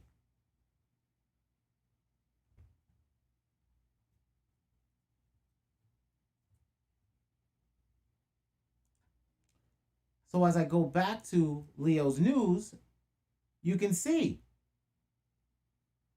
that this extra payment is not going to do us well for our US dollar, but it does well for the cryptocurrency market as a whole and crypto businesses as a whole. So being a business right now, all recessions, all depressions involve you shifting to entrepreneurship. I'll say that again. All recessions and all depressions revolve around you evolving into entrepreneurship. If you can figure out how to make your money in any season, it doesn't matter what season you're in. The goal is getting there. So, how do you get there? You know your fiats, i.e., Apple Pay is a fiat. Just like Google Pay is a fiat, and PayPal is a fiat, and Cash App is a fiat, and Venmo is a fiat, and right? So it's gonna be Apple Pay. Coinbase adds Apple Pay to crypto debit card. Peace, halftime. It's halftime. I don't know why I gotta do that every time I see your name, man. Right? So Apple Pay is our crypto wallet as well, a debit wallet. So taking your Apple Pay. So I don't know about the Apple architecture, so be thinking this way. Can you make money in Apple Pay doing something in the Apple architecture now or in the future? And if you can make Apple Pay points, can you then convert said Apple Pay into boop, boop, yep. And then can you earn interest? Do you think Apple's going to have an Apple coin? And have Apple decentralized services to have Apple hosted products cheaper on Apple no longer needing centralized servers? Come on, man. And Google will try to do that. And Amazon will do that. When they realize how much infrastructure they're going to get for cheap with all these people building smaller machines for them, I'm telling y'all, the single board computer revolution is literally going to revolutionize the product market. I prove that in music, in Cashflow, Cashlane, in the Discord. Boom. Right here in Discord, right here in Cashlane, and just to double it the hell on up, I went all the way over here, and in our computer zone, I made sure to put that jack in computer zone. That this is a Raspberry Pi guitar pedal.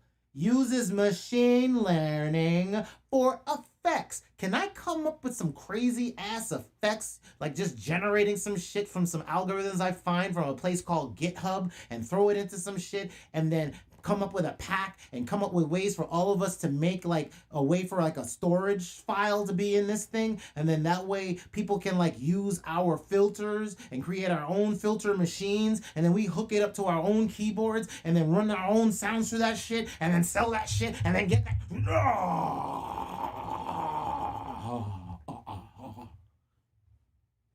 Come on, man. Oh, stop playing with me. Stop playing like I can't see money out here, man. Stop playing with me. It's just taking big hardware. See all the business that big hardware did and understand that that little ass hardware is in your playground now. You had desktops to play with for a minute. Now we got smaller computers that you can put in these smaller cases or get them 3D printed. Manufacture your own crap. Print it out. Test it out. See if you can scale it. Get it to market.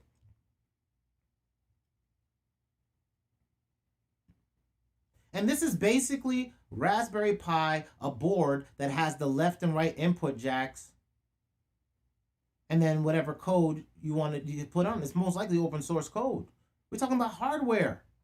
Getting into the hardware game. That's crypto winter. Remember, last halvening, a whole bunch of time, couple pumps, big pump, subsequent crash, couple years of silence. And this is silence. Crypto winter.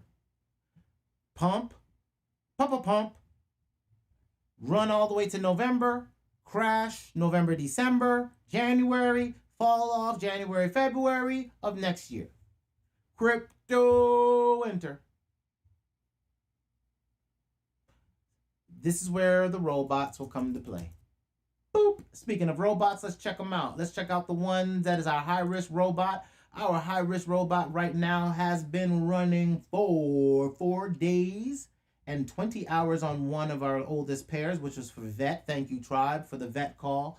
We also have PDEX for 3 days, earning average of 2.98%.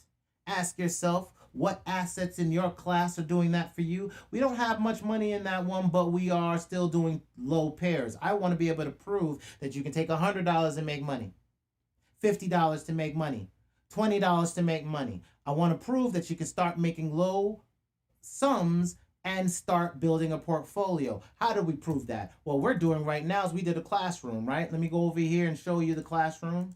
Boom.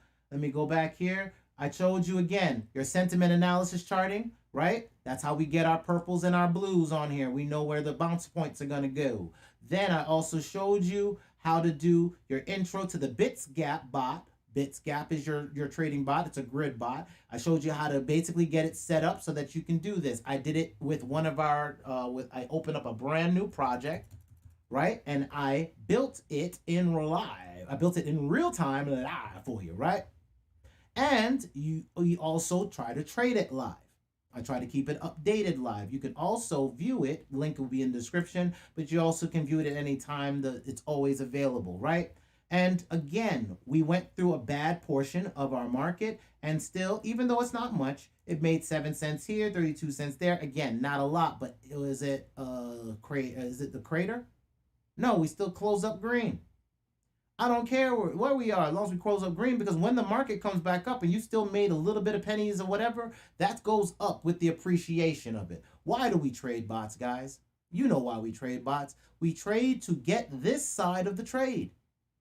Why do I trade BTC? Because BTC is scarce. How is it scarce? There is only 21 million Bitcoin. There will only ever be 21 million Bitcoin. 18.5 million Bitcoin has already been mined. 900 Bitcoin gets mined a day. The last Bitcoin is mined in 2140, which is about 119 years away, giving you scarcity. Banks this summer are going to be in by the hundreds, right? I don't need to lie to you. I can tell you the truth. Hold on, let's prove it. All you got to do is go into Bitcoin, go into the thing and say hundreds of banks Bitcoin. Go into Google, go into your search engine, say hundreds with a 100 and an S at the end. Put banks Bitcoin. You can click on news. You'll see it comes out. Hundreds of U.S. banks this year, says a crypto custody firm, NYDIG.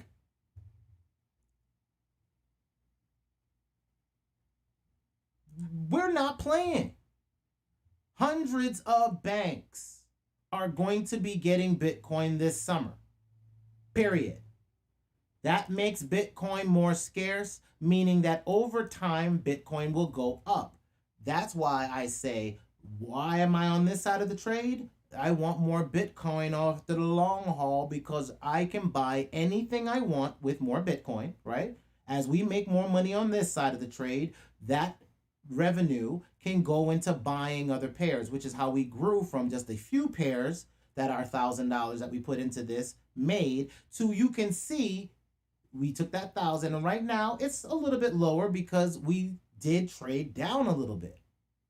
But while the price of Bitcoin traded down, our physical quantity of our assets, USDC, BTC. Why? USDC, US dollar coin, is pegged to the US dollar. I want more US dollar because it's always going to be one US dollar, and I can always buy more of the other side of the trade, as well as, like, Bitcoin is going to appreciate. So I want more of that for the other side of these trading pairs. Now, in the last 2 days, we've done 2%. What other asset do you have in your life that is going to generate potentially 2% in 2 days? Utilizing small bits of revenue. That's $5. I was able to set up my bot. I'm doing this on purpose, y'all. Every single time I show you this bot, link in the description, right? I'm going to show you it where it is in the description so that anybody, any one of these damn videos you watch, right? I'm going to go into this one, just hit pause, scroll down, right?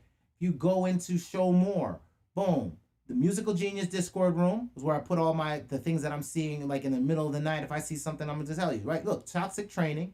Learn how to set up your own Bitsgap crypto bot. I give you the URL. I show you my active 2 bots that I started before I even got into training. This is what helped me build out this training, was getting this comfortable enough to do this. And this, I wanted to prove that you could just take $1,000 and keep moving it. I'm going to take the $1,000 and I'm going to keep moving it. The market took a huge crap. It took a almost 50% point crap, right? How much did we actually lose? In numeric value, right? The price is down. We still own physical quantities that when the market shoots back up, we'll be over this 1,000 again. This isn't $1,000 of actual thing. This is just the price of it today. So when we shoot back up, all of the stuff I'm earning right now, I want to earn right now. If it goes sideways for, like, what we just talked about this, right? This is how I play. This is why I play what I play based off charts.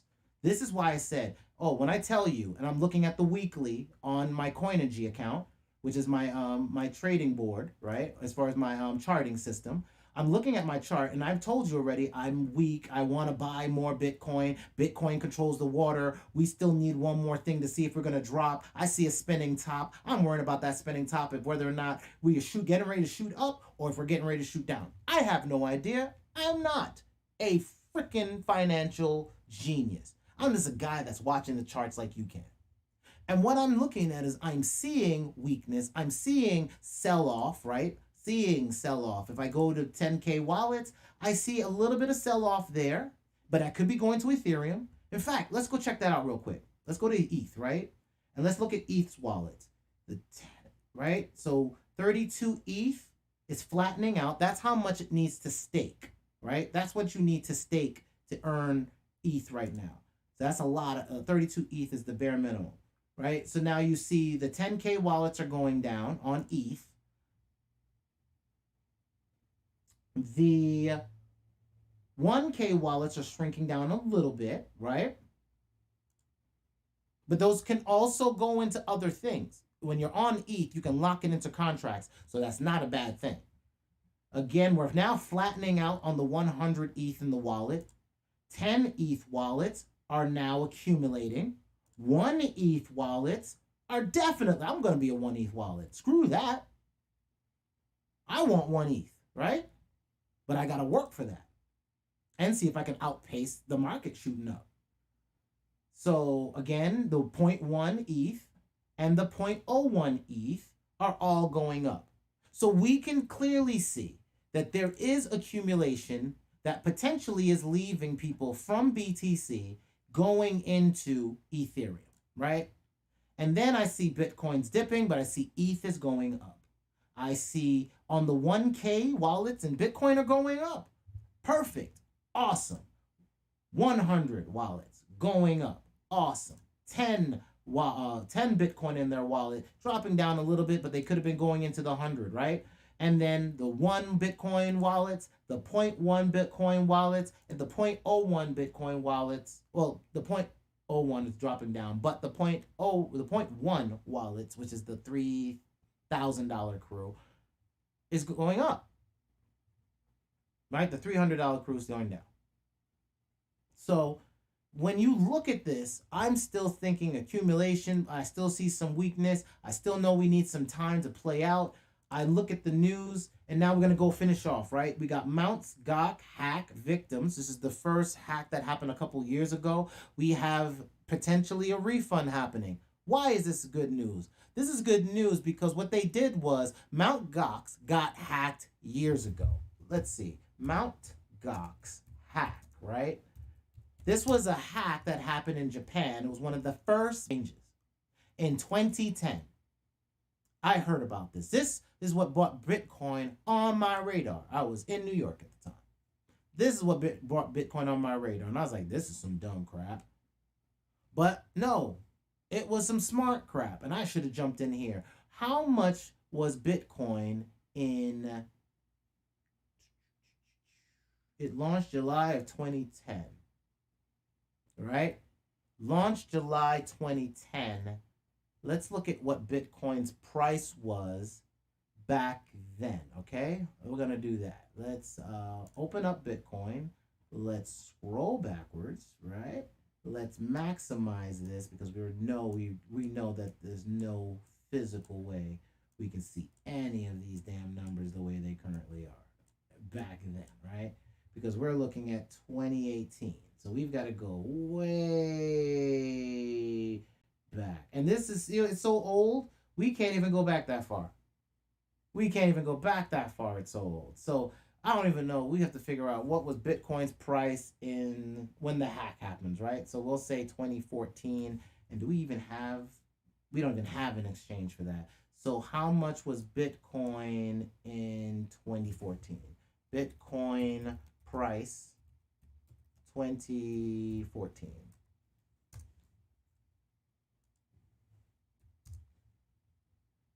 So Bitcoin's price history. Here we go. I actually could do this on CoinMarketCap easier, but I was trying not to do all that. I was hoping it would be mad easy. I was hoping. Here we go. Hoping that somebody had the data. Like, just, all right, fine, whatever. So 2020, 2015, 2014, 2013. All right, here we go. So back then, right? So let's get back to that news article.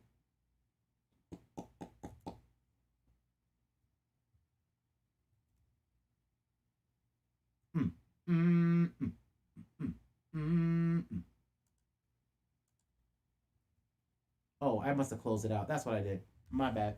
I closed it out. So anyway, Mt. Gox, right? So we're going to go backwards. That's what I did. Boom. Mt. Gox hack was somewhere in 2014. Bankruptcy, April 2014. There we go. So they bankrupted out April 2014. April 2014. So Bitcoin's price right around there was $400. 400. Before that, you're looking at 500, 800, 700, 100, right? So you're already looking at Bitcoin doing like insane things. And this is where I'm getting into Bitcoin, or actually starting to get an interest in Bitcoin. It was the 2014 season. But I didn't buy in. Didn't get until 2016, 2017. I came in this season. Right? But if you look at it, it's pretty much not a major crash, right? You're just floating in the 200. You got 1,000. It goes down by half, right? 200, all the way down to 200. Then after the halvening, it starts its run, and that's where we have this, right? So right now, we're looking that these guys had a hack back in 2014, And at that time, the value of Bitcoin at that point in April that they crashed out was $444. So imagine whatever Bitcoin they were able to grab back, that it appreciated in value, and you can pay back all the people their Bitcoin back. You should be able to pay back the people that lost their money down here with all the money, hopefully. I mean, it should, right? If we're dealing with, they wait till, let's say they wait for Bitcoin to come back to 57 and start buying, giving them their money then. Isn't that a damn good amount of money to have recouped just from appreciation? And then you can just sprinkle back what they lost in the physical value and give it back to them. Now, of course, if they had kept their stuff off of an exchange, put their Bitcoin into their own wallet and stored it in their own wallet and saved it, yes, you could have run the risk of losing that in the computer hard drive crash between all these years that you've had it. But at the same time, you probably would have, if you kept able to do that, you would have been up here making, you would have made crazy amounts of revenue, right?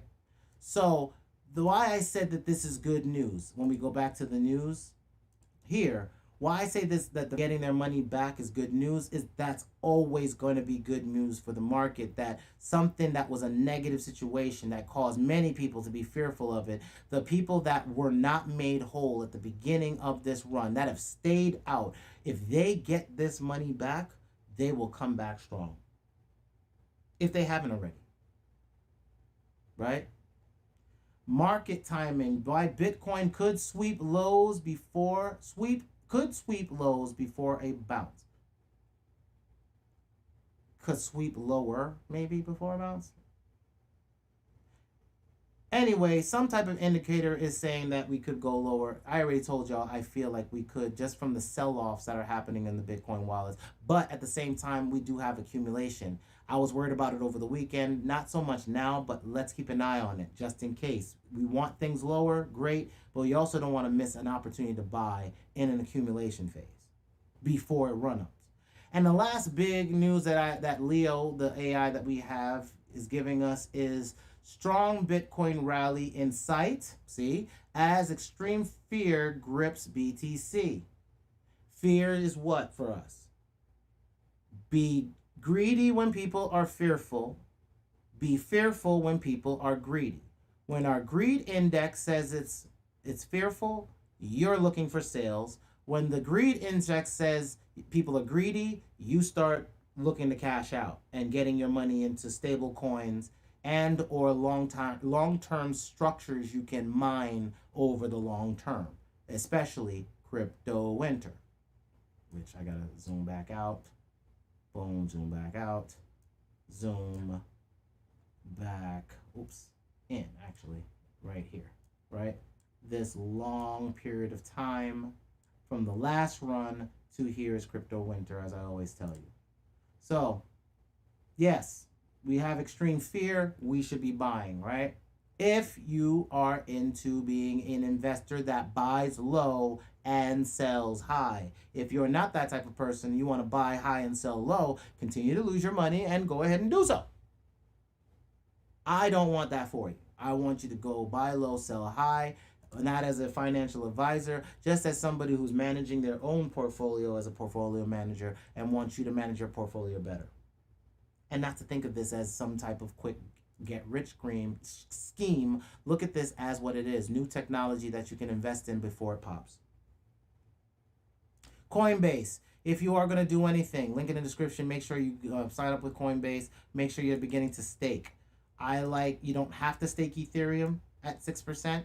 I just happen to be staking Ethereum because I want more Ethereum over the long term to buy into contracts later. See what I'm doing? I want more ETH to get into more contracts. Then I can buy into more DeFi with more ETH in my hand. So I'm staking it to get into future contract moves. Same as I do have Algorand, just because, well, it's 6%. Why not? Same as I have Cosmos. Why not? I think that's also a data play. I also have Tezos at 4%. Why not? And 2%. Why not? Why not be earning?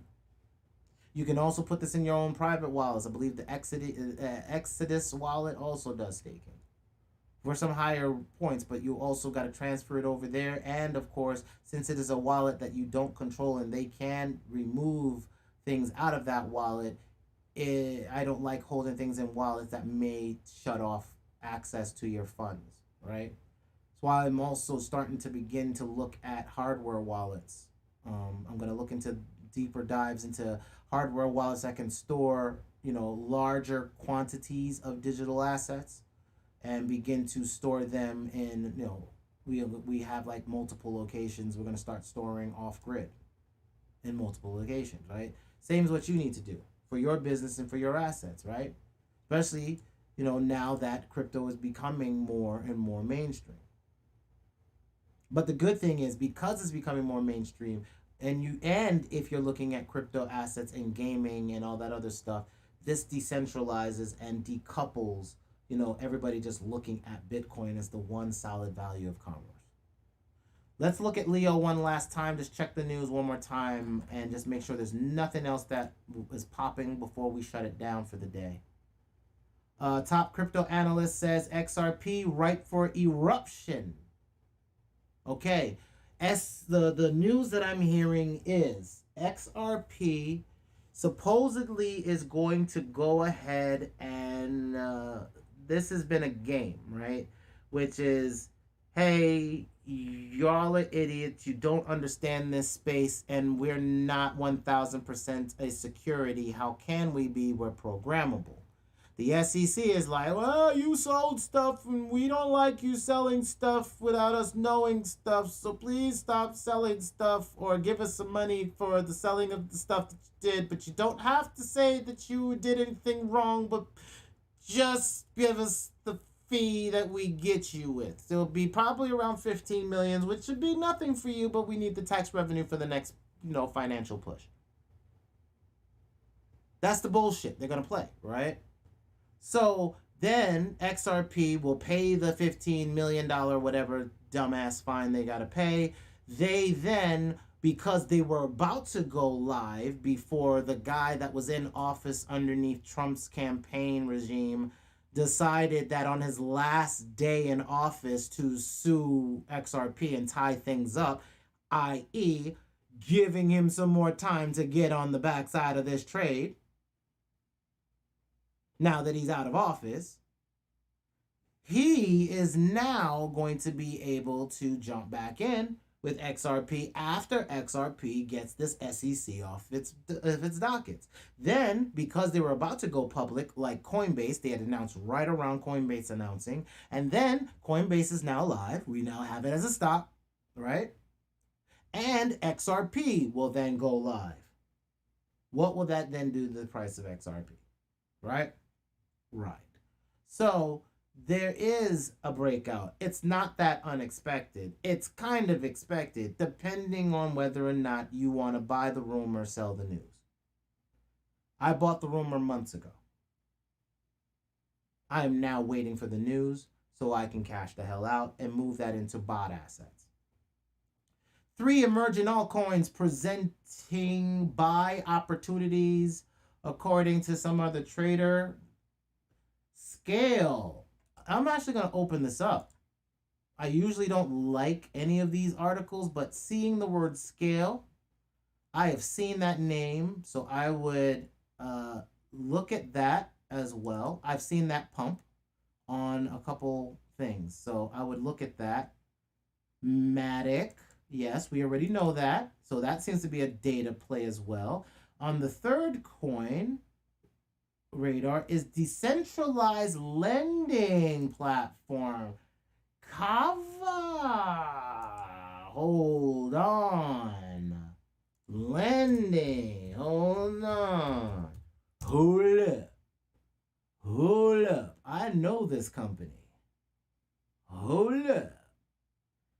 Yes, is the most trusted platform. Hold on to me. Let me delete this.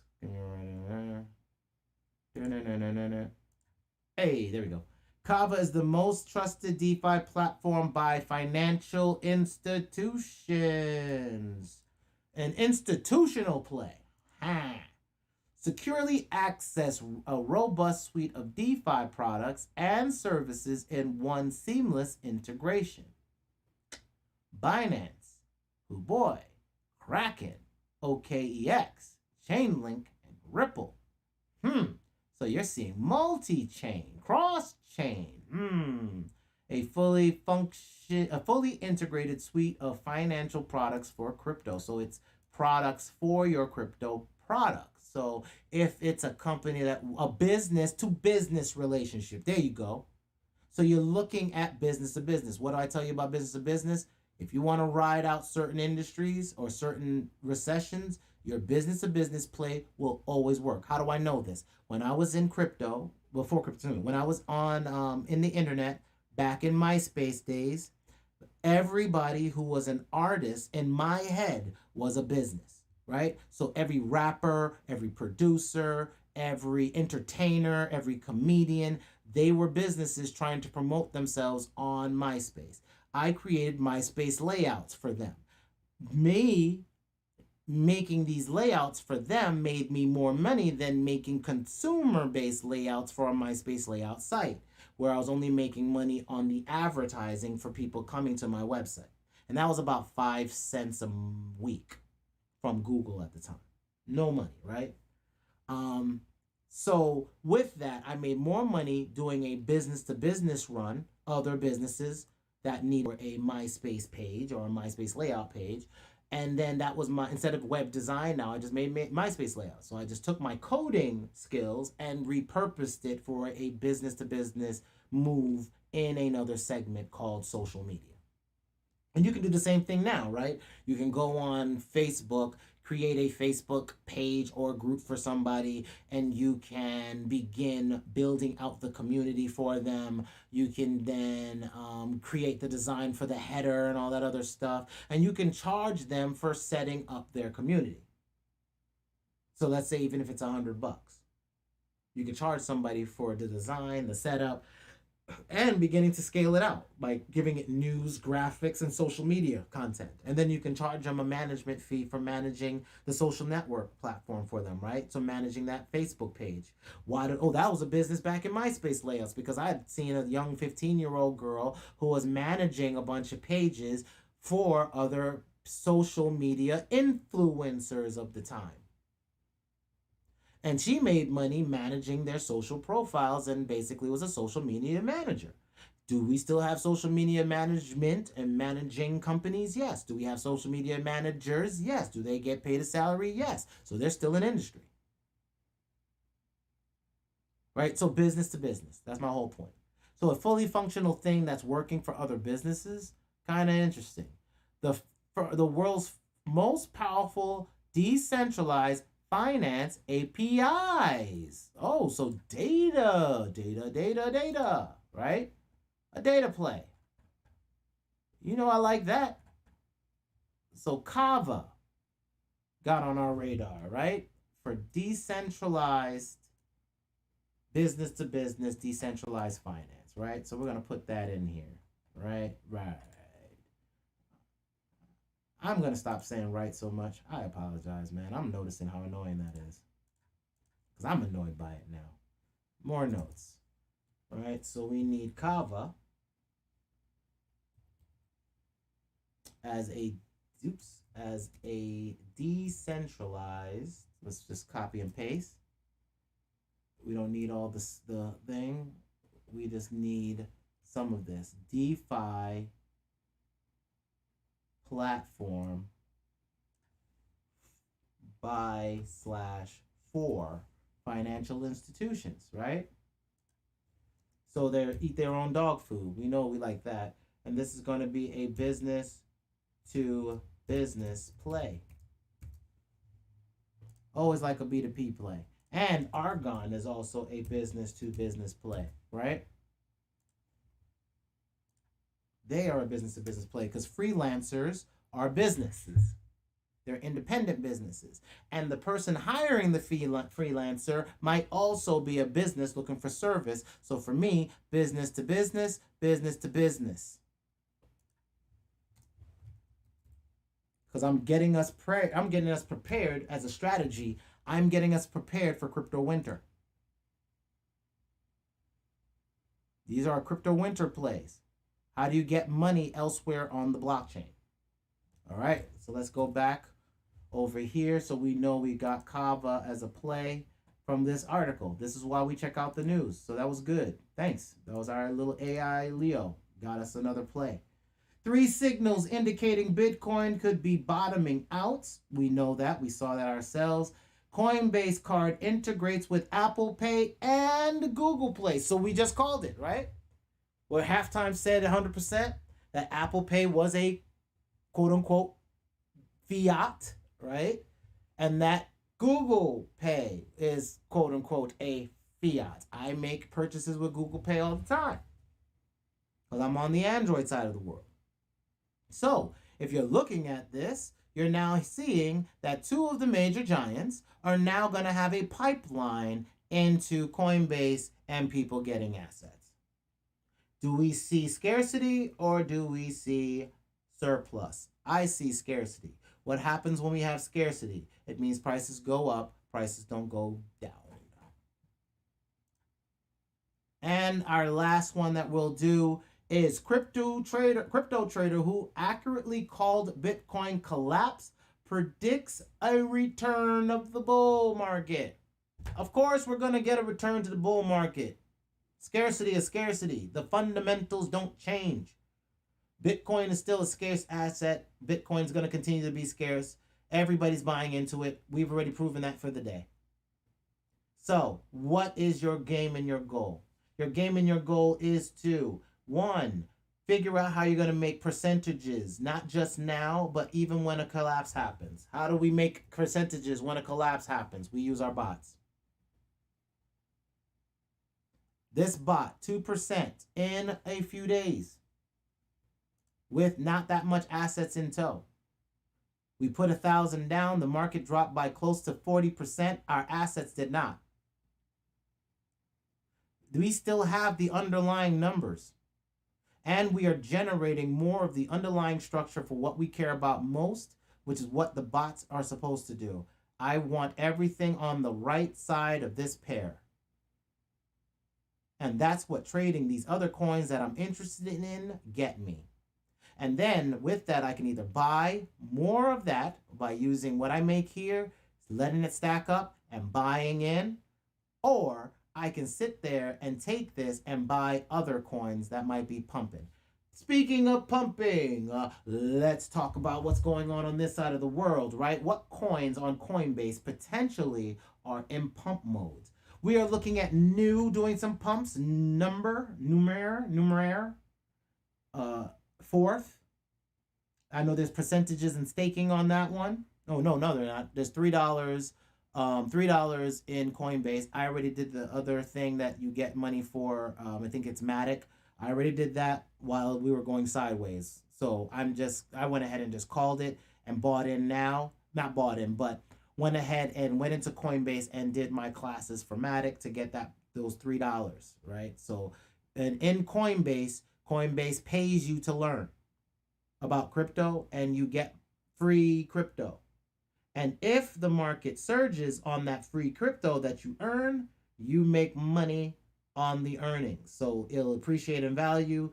It'll make you money. I have things that I've gotten that were, just $1 value of it at the time, and they're up to $30, $40, $50 value, right? So it's crazy just seeing that happen. So definitely, I watch for these seemingly pumps here that are also on Coinbase, right? As educational resource that you can earn on.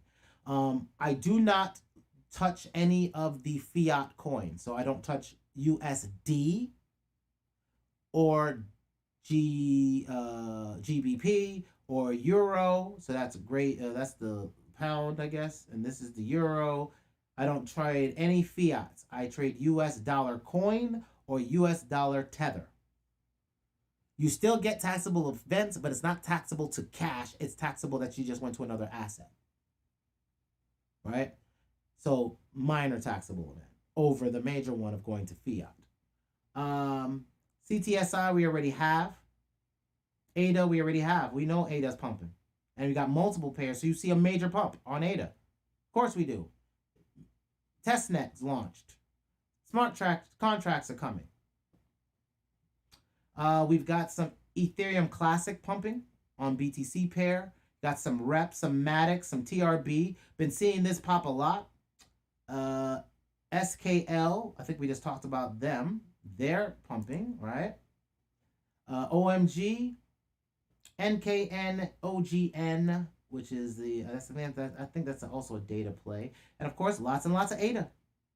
Lots and lots of ADA. So you can see right now, you can't tell me ADA is not going to make you revenue. And it's not going to go higher, right? If there's more pairs pumping for this thing on this side, what I've already learned from, and this is a great thing about having bots as well, is because you get insights that nobody else can see. You ain't got to wait for me if you have your bots running. You can start trading pairs and showing us stuff that we're not seeing because you're trading other weirdo pairs on other exchanges. I'm just showing you my proof of where my bots are. And this is the classroom bot that I showed you in the description. You can see how to get your own bot set up. And this bot is still running and the bot is still trading and we're still making revenue on it. The market dipped. We did not dip 40%. We dipped slightly and that's fine. We only lost the price value. We're still trading the underlying assets. So we're still making money on these assets regardless. As you can see here, the price has gone up. And at the same time, so is how much we've made for the ones that played more sideways than dippage down. Right? And with the high risk bot, right here, our high risk bot has about 1,500 in play. 1,541, 90 that it's made 3 to 4 days. A majority of about 3 days, right? And on the average, our bots, the ones that have been running a longer time, about 2% a day on one of the bots. 1%, 1.58. We've got a 3.98% on Cody. So Cody's doing well for percentage-wise. I've got a 1.3% on GMB. Nice. 1%. I love 1%ers. Anything over 1%, right? 2% on Matic, of course, because Matic's pumping.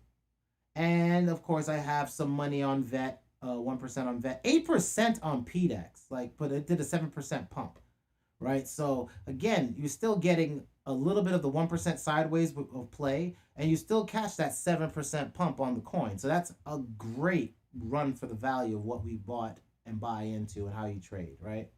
So again, getting through these quick pumps, we're looking good.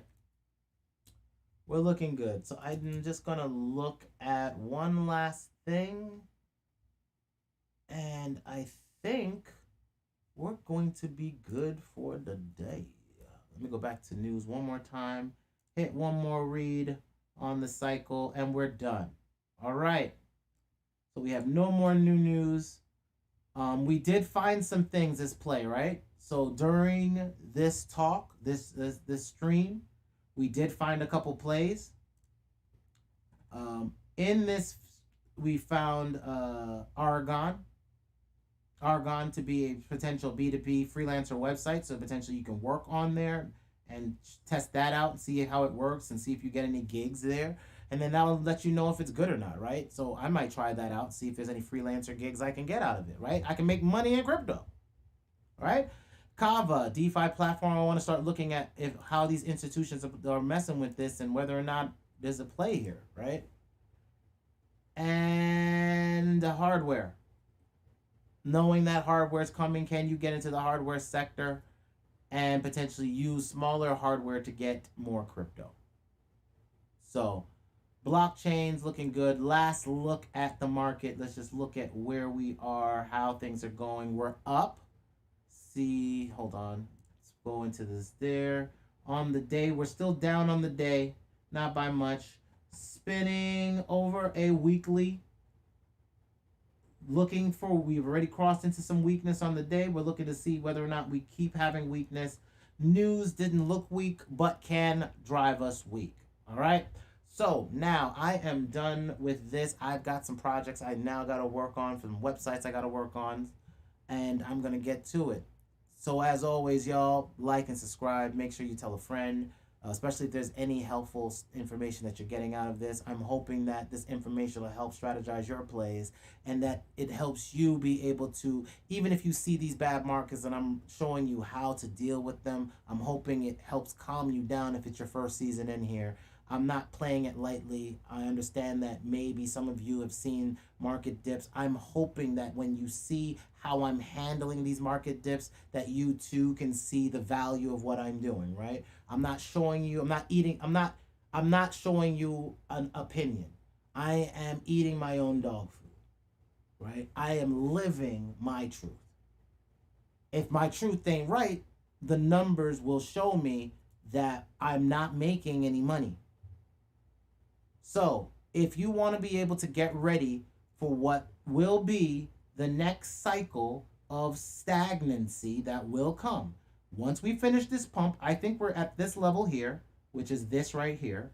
I think we're right about here or here, right before the summer run. And when we have that summer run up, when we run higher, hopefully to the 90K zone, maybe even to the 100K zone in this cycle, I'm hoping.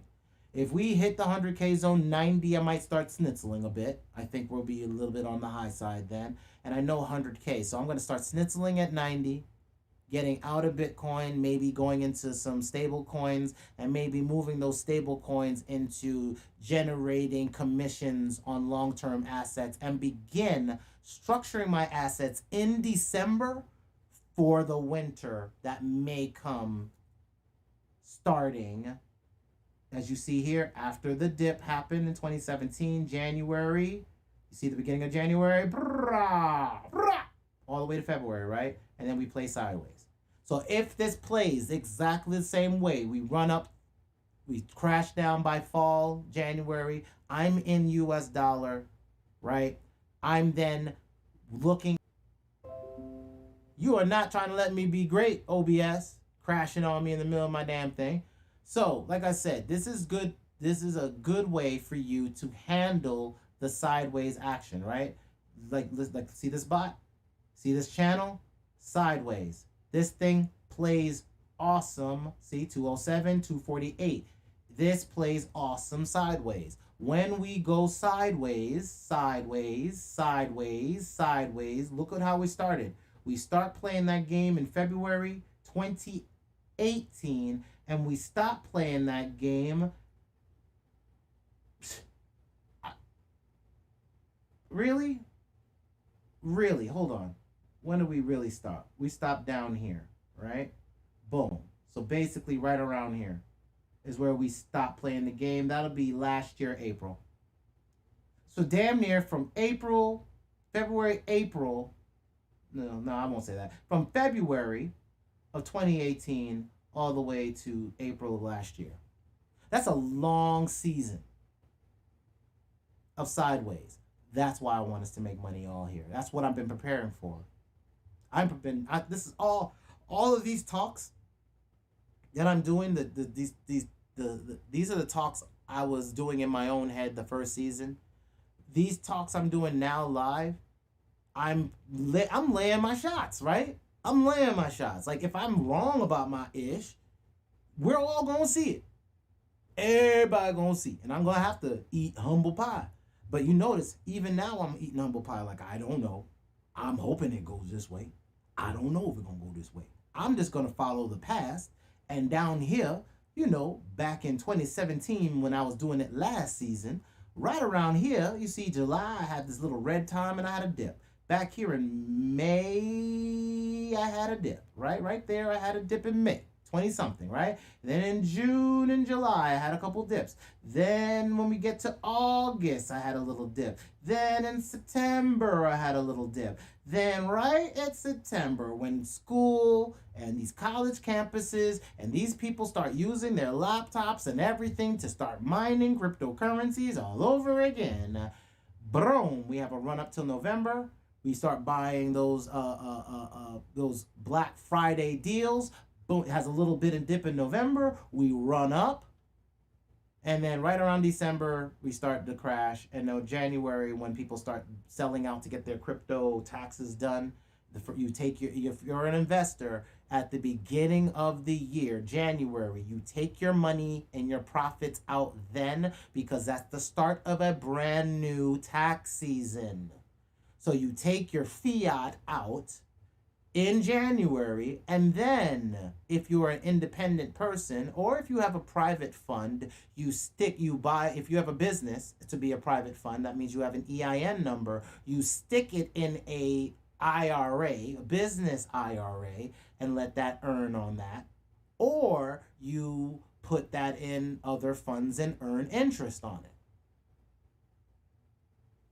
And then from the interest, potentially you could pay taxes, right? When April comes around. But there's always a dip in January, and people FUD out, and that dip in January causes the market to crash down. That's where we have our January dip, and our January right here, December, January dip, and then a further dip in February. We'll have the same thing happen. If it plays out, we're going to see. I'm not going to treat this season 100% that it's going to ride out. We have new people involved. Elon. We have new assets in tow, Cardano. And if Cardano plays the season right, we're looking at maybe a $10 Cardano this season, maybe a $200 to $500 Cardano next season, maybe even a $1,500 Cardano next season. That'll be next season, next halving, right? 2024 begins the next season when the next halving happens. And then I'll be 24, 25, 26. That'll be your next run for your season. That'll be your next Bitcoin season or altcoin season or whatever it is. So our bots plan for that sideways pattern. And right now we're watching to see whether or not, due to the weakness on let's go 6 hours, right? We go on the 6 hour. We've got some positive news. We've still crossed into negative. If I go into the 1 hour just to get even tighter on it, yeah, we're crossing to negative. I'm still holding. I'm still holding weight. So I'm holding like I have all weekend. We're still playing in channel. This could be an accumulation cycle. I hate holding an accumulation cycle because I could be buying on these dips, but I want to see if we break to the lower, man. I want to have money for this damn dip. I just do. So I'm keeping money in bots. I'm keeping money just gaining. I'm letting it play sideways in case we get a breakout. And if we do, I'll quickly do a quick snap accumulation in this zone, and I'll let it run out. Or I'll do a half snap, or basically, what I mean by half snap is if you have $500, right? I'm going to do, let's say I say $500. I'll put a half snap, put 250 in play, and wait another week. So at the end of this week, I do a half snap. And then next week, in the middle of the week, look at where we are, keep watching it. And if I see we are breaking to the lower, hold. Or if I see, well, we're still playing, go ahead and hit that half snap again, or just keep holding. Right? So right now I'm in a hold pattern. I'm letting the bots play out. The bot that we have in our class has earned 2% in a few days, and I'm going to just let it play out there as well. I'm not touching any of the bots because we are trading up and we are trading over the half line. So the red is not halfway. And if I look at my old stuff, the two things that's 2 days away, you can see even my ADA play is still at the top of the key, playing what? Sideways. We make more money what? Sideways. Even though this is not the case, because we actually did run up. So we don't make as much when it pumps like this.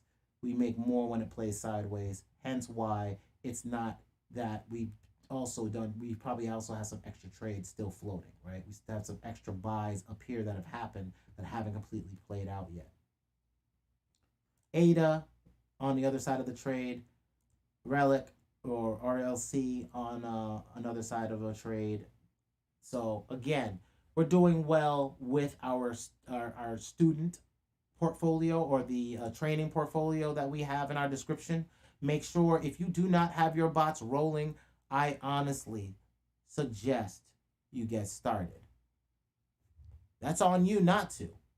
I decided to get started because I want to test while we're in a bull run so that by the time we go through crypto winter, we're good. I know how to play my bots in this zone consistently. Waiting for this. And while I'm playing in this zone, not only am I trading, I am building businesses that contain data that I can now keep scaling through all of this. So by the time we get here, I'm cashing out all these reserves that I'm making in this lull. Y'all do the same thing, all right? I am definitely going to get out of here now. It is 2 o'clock and I've definitely got work to do. I'ma holla at y'all later. Thank you so much for chilling with me. Y'all be safe on these streets. Peace out.